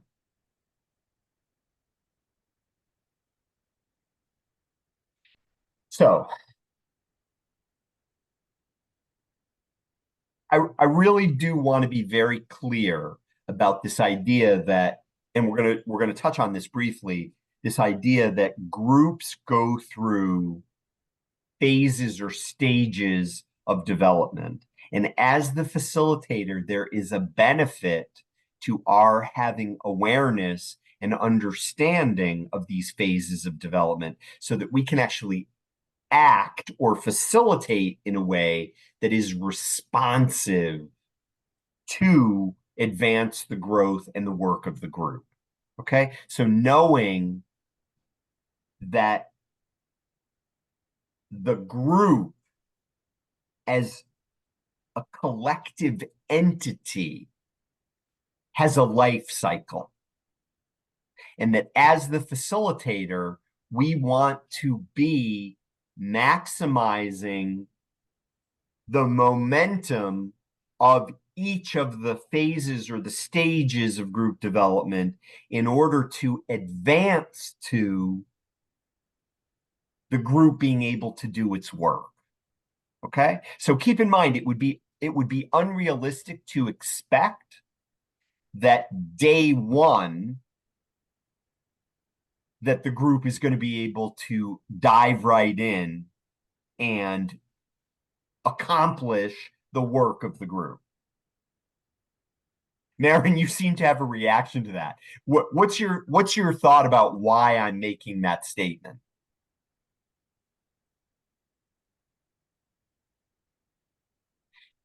You're still muted. There you go.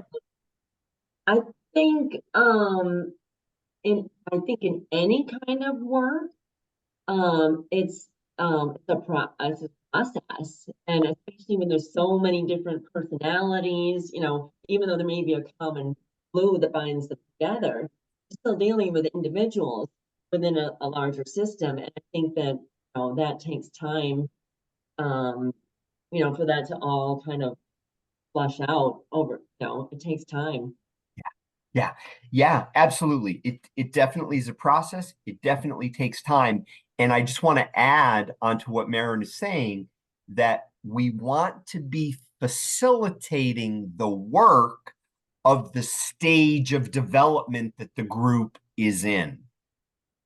And as the facilitator, we facilitate differently depending on the stage. Okay?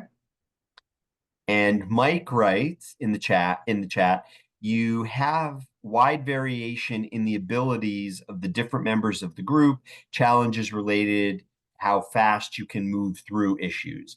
Absolutely. And we're going to look specifically, absolutely, Mike, because people are in different places.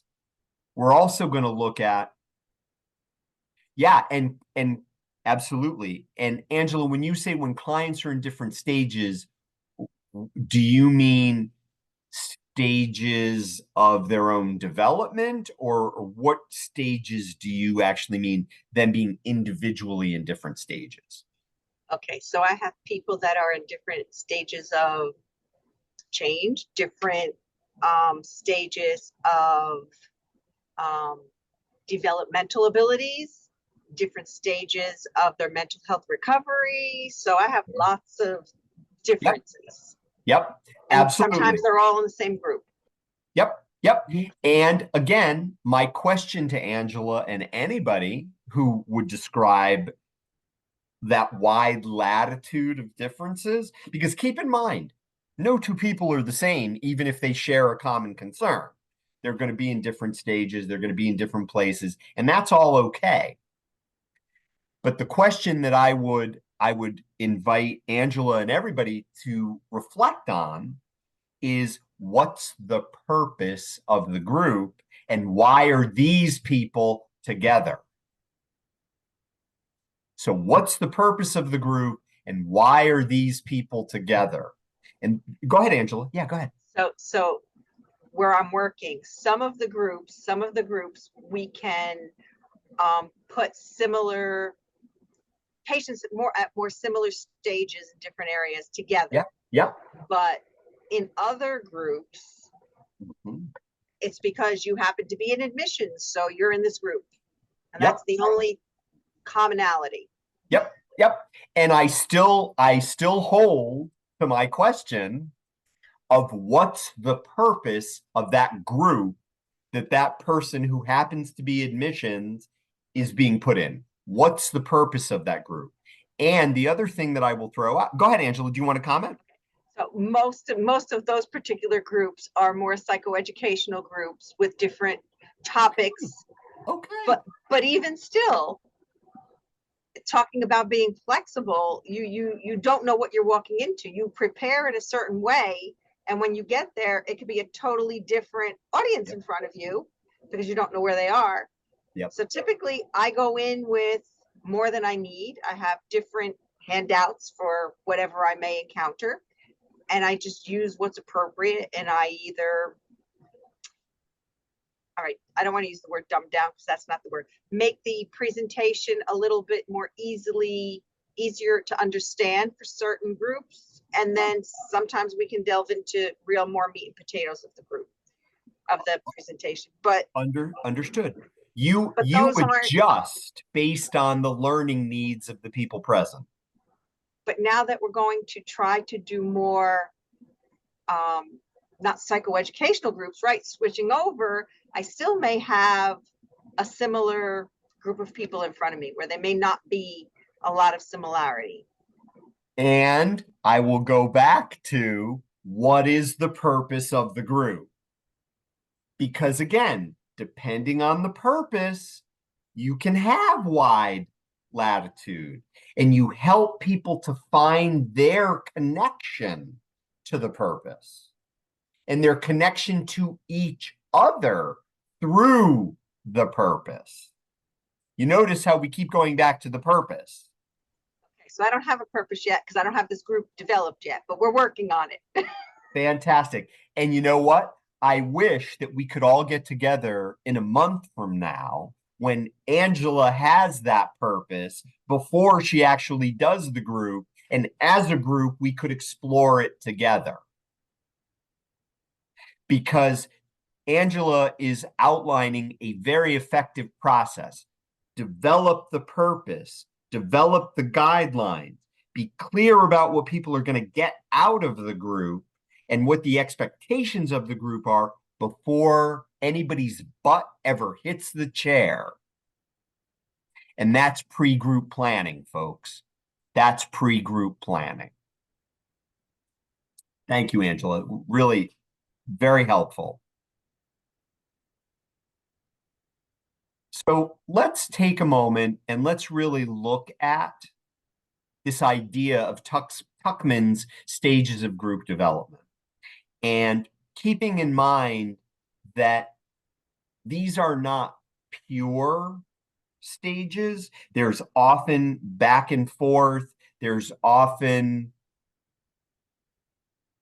overlap, but essentially it can be very helpful to understand these particular stages of group development and to understand that we as facilitators are more central and less central in whatever stage of development the group is in at any given moment.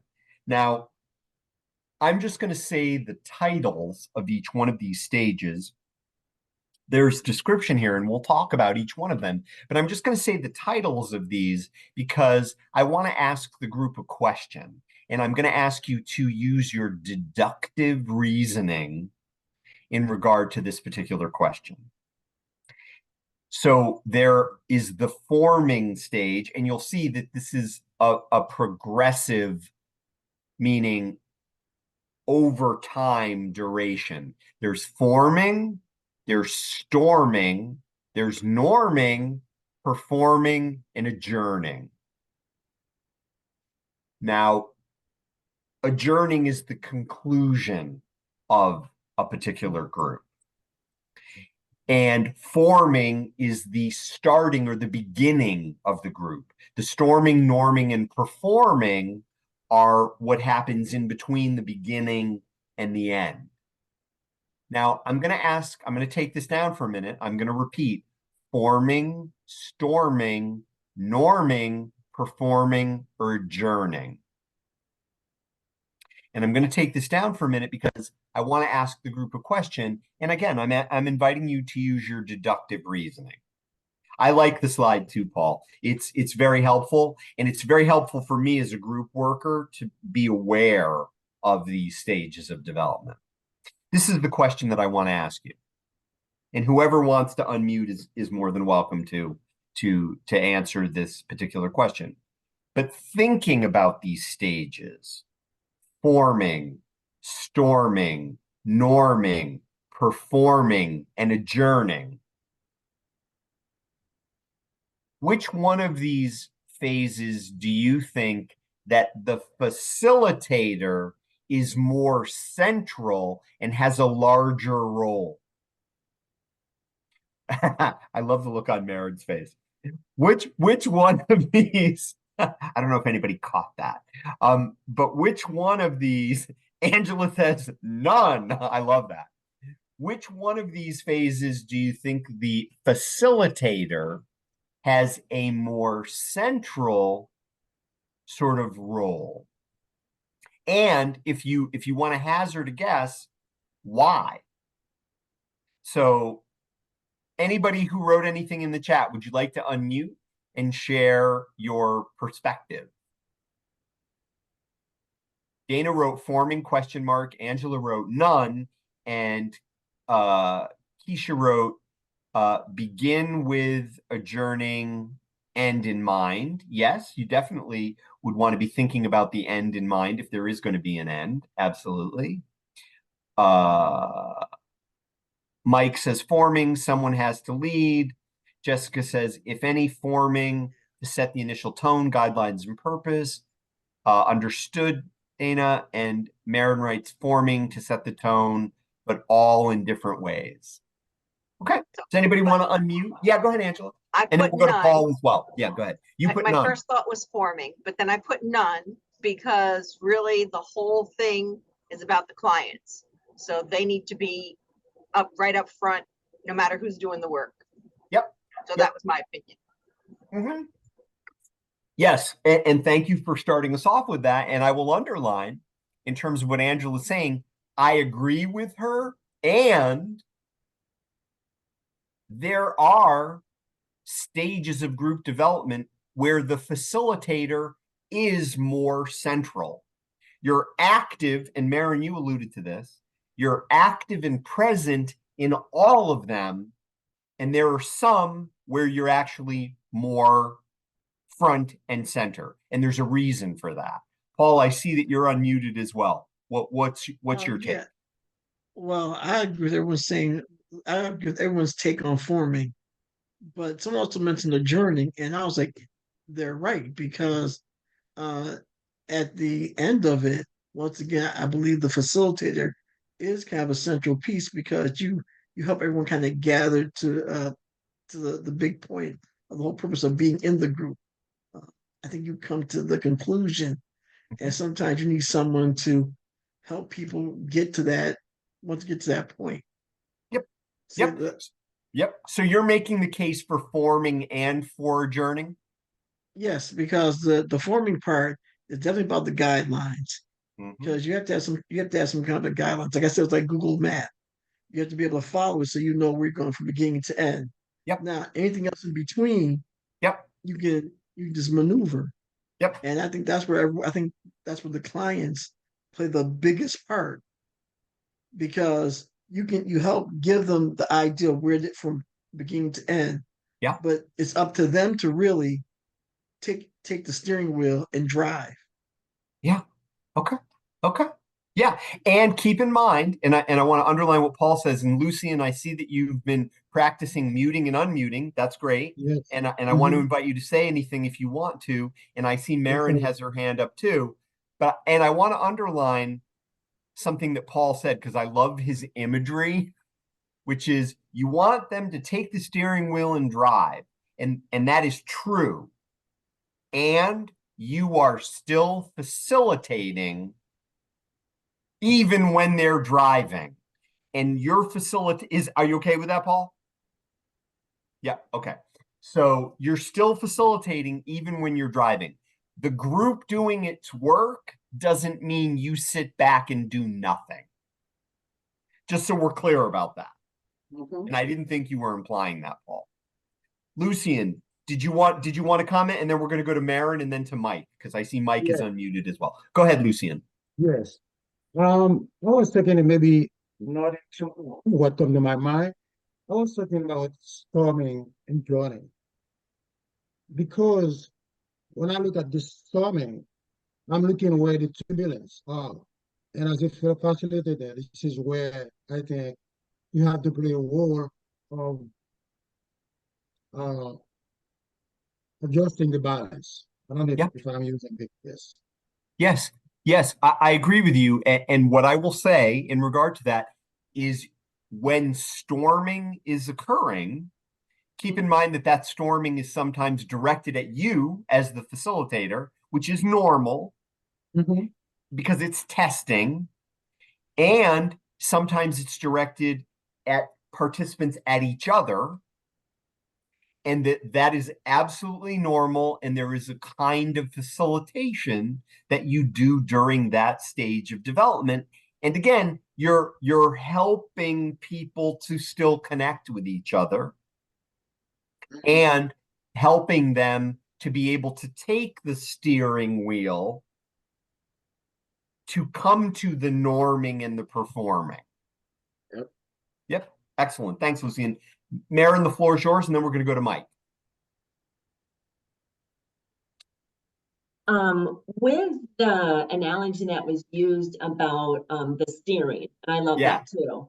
I do too. Would it be appropriate, like in the forming stage, say something along the lines of, I wrote something down, although I am the group facilitator and I'll be presenting certain topics, my hope is that each of you can learn from each other.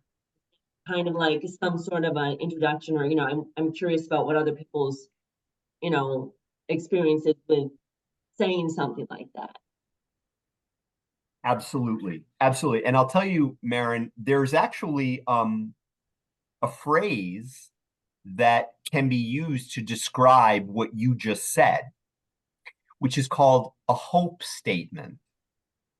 Meaning, in the beginning, in the forming, as the facilitator helps the group review and align with the purpose of the group and the guidelines of the group facilitator can also offer what is called a hope statement. And it is my hope that group members will connect with each other and that they will learn from each other and that we will build a strong group community together. And Maren, that's what we used to call a hope statement. Yeah. And it also helps set the tone of the group. And I'm thinking of Paul as I say this, not me, the other Paul, that the group is going to take the steering wheel here. Because group work, it's the group doing the work. Mike, the floor is yours. So I want to reflect back to kind of something I said early on about what I term chaos theory. And, it strikes me that at any point in this process, it may be necessary for the leader to step in and, if you want to call it redirect, if you want to call it, whatever you want to say. I know that, I like to use the term, sometimes the group chases rabbits. Meaning we go down and we're like, no, this is not the direction we want to go. We need to get back on point, or whatever you want to say. I think as I thought about it more initially, I had my mind in one area that I thought, no, really, it's all.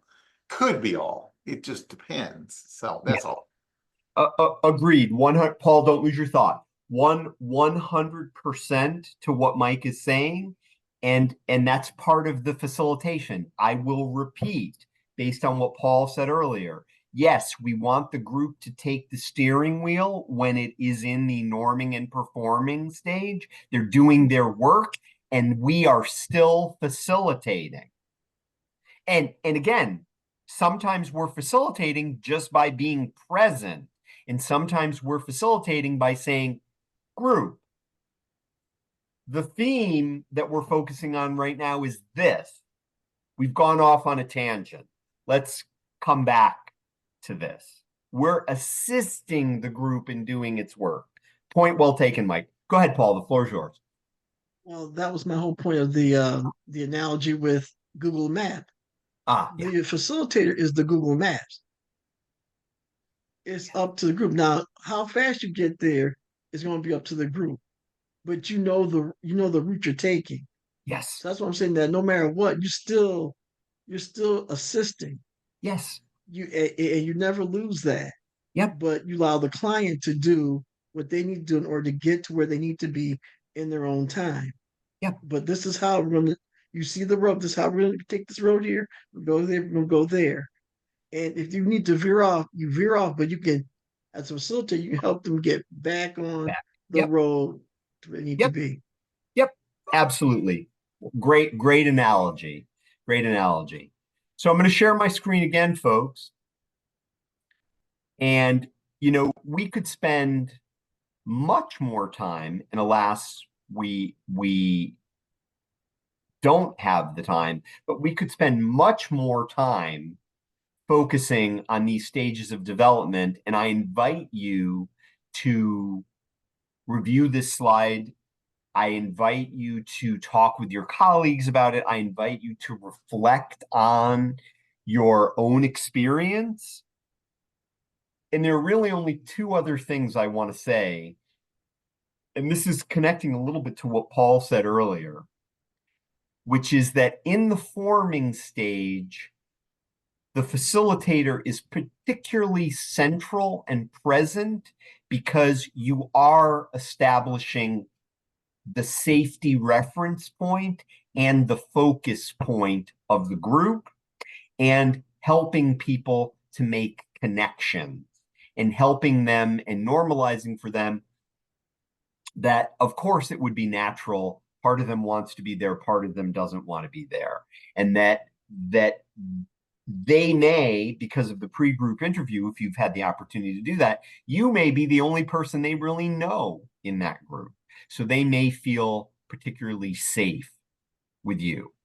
Absolutely. Storming, norming, and performing. We are facilitating. We're doing the work of facilitation, but we're helping the group to move through that particular stage so it can get to the performing part of it, where the work starts, the purpose, the group can do the work of the group. Storming and norming are just part of the process that people go through in order to get to a place where there's enough safety and enough connection between group members to actually focus on the work and do the work. Adjourning, the facilitator helps guide the process of internalizing and reflecting on what the history or the experience of the group has been during its lifetime as a group. And sometimes the facilitator returns to being a little more central to guide that particular process. And point well made that Angela made earlier, we want to always be prioritizing and centering the participants of the group, and that in no way keeps us from facilitating what needs to be facilitated in order to accomplish the work of that stage of development in the group. I'm seeing that there are a couple of things in the chat. I'm just going to quickly check them. Understood. Okay, wonderful. Thank you, folks. All right. So, preparing group members for group work. In the beginning. Yes, go right ahead. Yeah. I asked in the chat, how do the stages work when there's an open group? Excellent question, Lori, and thanks for letting me know, because I don't always see everything that's in the chat. Keep in mind, the purpose of an open group is going to be very different than a closed, ongoing, or time-limited group. So the work that you're going to be able to do in an open group, because who's in the group is constantly changing, you're going to be doing different work. And chances are you're not really going to accomplish all these stages of group development. A group needs a certain kind, some degree of duration in order to actually move through these. So specifically to your question, Lori, when I have had the opportunity to develop and facilitate an open group, the purpose is calibrated for the realities of what an open group actually can accomplish, which might be, and let me be very specific, it might be to decrease isolation, and it might be to provide an opportunity for contact with other people in a similar situation.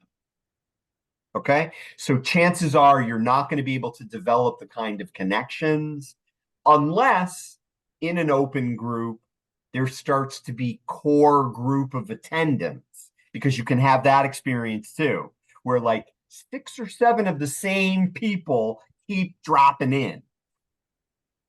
And that's where the stages can then start to play out. Well, I'm thinking like the group I have, it's a closed but open group. It's like ongoing, like they come and they're there for a long duration of time and then they graduate and move on. Yeah.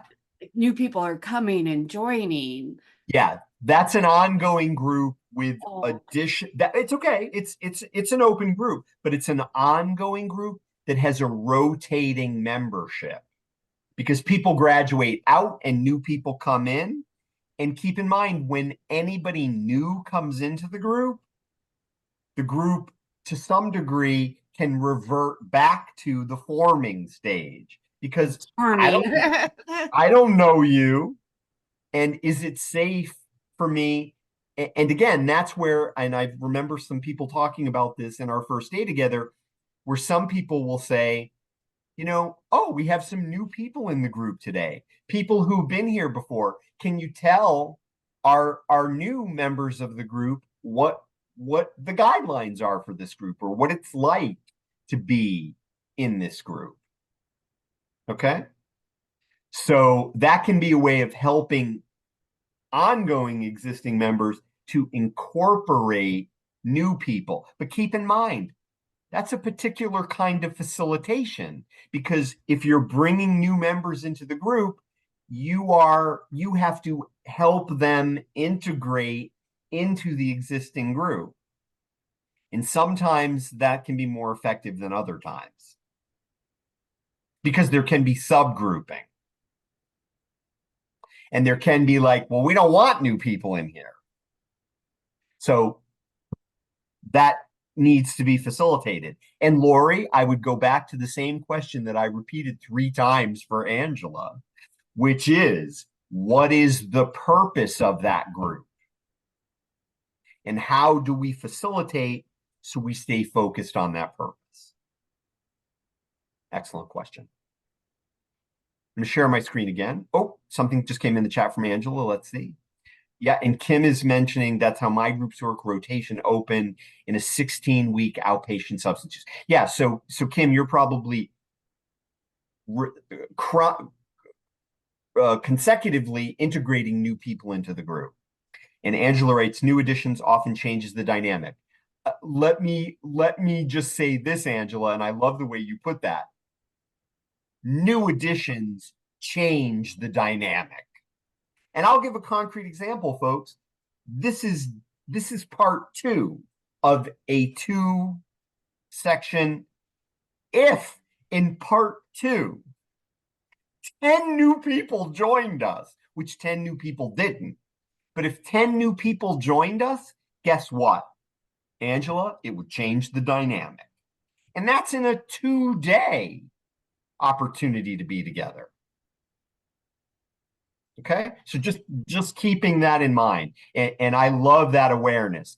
Yes, expect that the dynamic is going to be changed. The ride's going to be different. The purpose stays the same, though. So I go back, Lori and Angela. What's the purpose of the group? And Kim, too. And everybody else. I'm going to share my screen again. So keeping in mind, folks, and I think there are really only 2 other slides that I want to make sure that we touch on together, because I do want to leave you a little bit of time to be able to complete that evaluation, is that part of facilitation is preparing the group members to get to a place where they can then actually do the work of the group. We have forming, storming, norming, performing, doing the work of the group, and then adjourning, which is consolidating the benefits of the group. So in the beginning, and you may remember that 3-word phrase from a particular book, and from then on, keep in mind that we want to establish group guidelines. We want to review the group purpose. We want to model the group interactive style.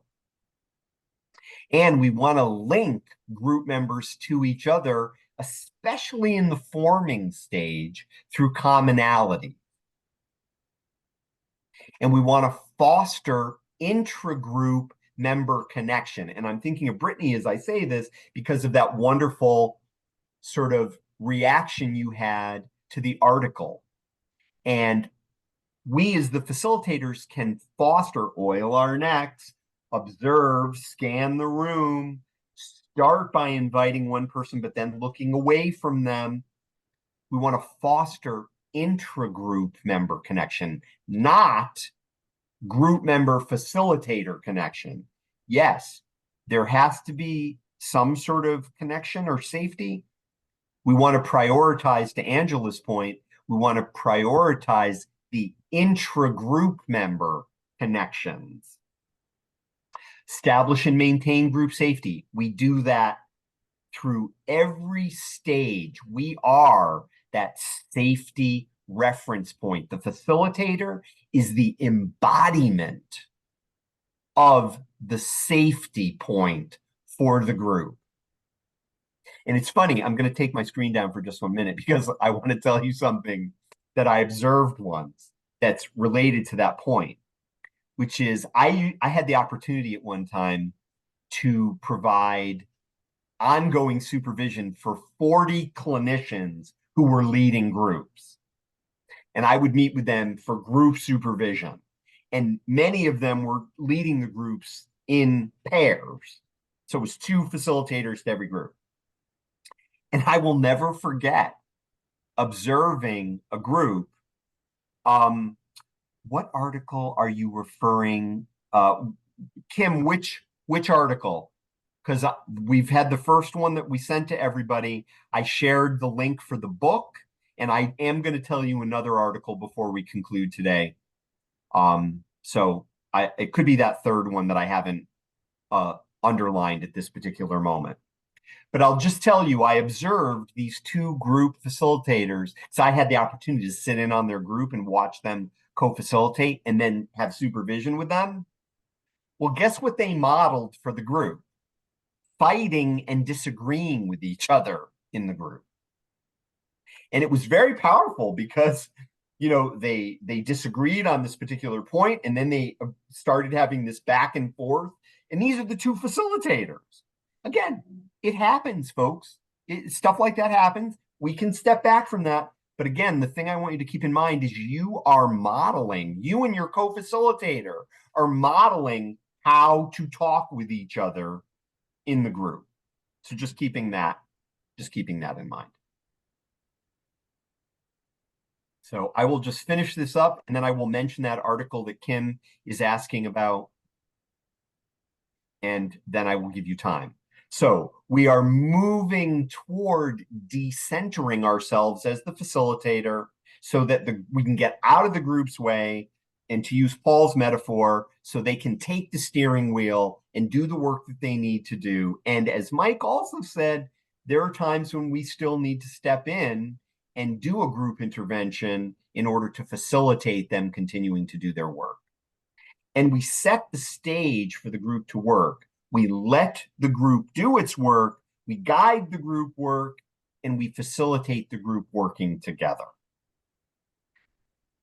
To me, these particular points can help kind of guide your process of facilitation. Again, we want to set the stage for the group to do its work, let the group do its work, guide the group, and facilitate the group doing its work. Now, keep in mind, we want to move through those things that the prior slide just laid out, the in the beginnings things. We definitely want to do those things in the beginning and to some degree as we go forward through the facilitation. We want to hold fast to the group purpose. And I'm sure it's no surprise that I have that on a slide with group purpose underlined. And hold the group to the work that the group is defined by the purpose of the group. And again, we want to foster group members working together, intra-group connections, not necessarily their connection to us. And we want to avoid inserting ourselves into the work of the group. We want to facilitate the work. We don't want to do the work for the group. And then consider the benefit of something coming from another group member to another group member and it not coming from you. I want to underline something, and this may feel like a bit of an ego blow, but I'm going to say it, which is that if Lori says something within our learning community that resonates with people in the learning community, it's much more powerful coming from Lori than it is coming from me as the facilitator of this learning community. The greatest artists know when not to play their instruments. I really want to underline that because I have had the experience as a group facilitator when I'm just about to go, ah, and then Lori says exactly the same thing that I was going to say. And I want to underline, folks, and it's no discredit to you as a facilitator. The group is going to benefit so much more from what Lori says than me saying the same thing. That can be a bitter pill to swallow as a group facilitator. But please swallow that pill and facilitate the group. Let the group do its work. It's much more powerful if it comes from a fellow group member to another group member than if it comes from you. Having said that, folks, let me just say the name of the other article, and maybe we can put this in the email to you, is Planning the Neglected Component of Group Development. It's a great article. It's very brief. It's great. I love this article. I've had it since 1998. And it's by Dr. Roselle Kurland, Kurland. Can you please repeat the title of the article? I certainly can. It's called Planning the Neglected Component of Group Development. And even if you're inheriting a group, you can still step back and think of it from a planning perspective. You can still say to yourself, you can hear Lori or Angela or Kim saying to you, what's the purpose of that group? Okay? It's a great article. It's very brief. Folks, I cannot thank you enough for your focus and your participation on this particular topic. It has been an honor to be in this learning community conversation with you. I thank you so much, and I hope we will see each other in the future. My colleague, Clyde Frederick, has just put the link in the chat for the evaluation. You're welcome, Paul. Please fill out the evaluation. I'm also going to advance us to the last slide, so you can scan the QR code if you want to scan that as well. And I hope that some of what we talked about and some of the content that we've explored together will support you in facilitating groups and enhance your confidence and your enjoyment of doing these particular facilitating groups. So again, thank you so much. And I'm going to advance us to the last slide. And have a wonderful and safe weekend as well. Thank you so much. You are so welcome. And thank you so much for being here. Have a good weekend, Paul. Thank you so much. Thank you. You too. Thank you. Oh, you're so welcome. Thank you. Bye-bye. Thanks, Paul. Great presentation. Awesome thank material. you. Thank you. Thank you. So thanks so much for being here.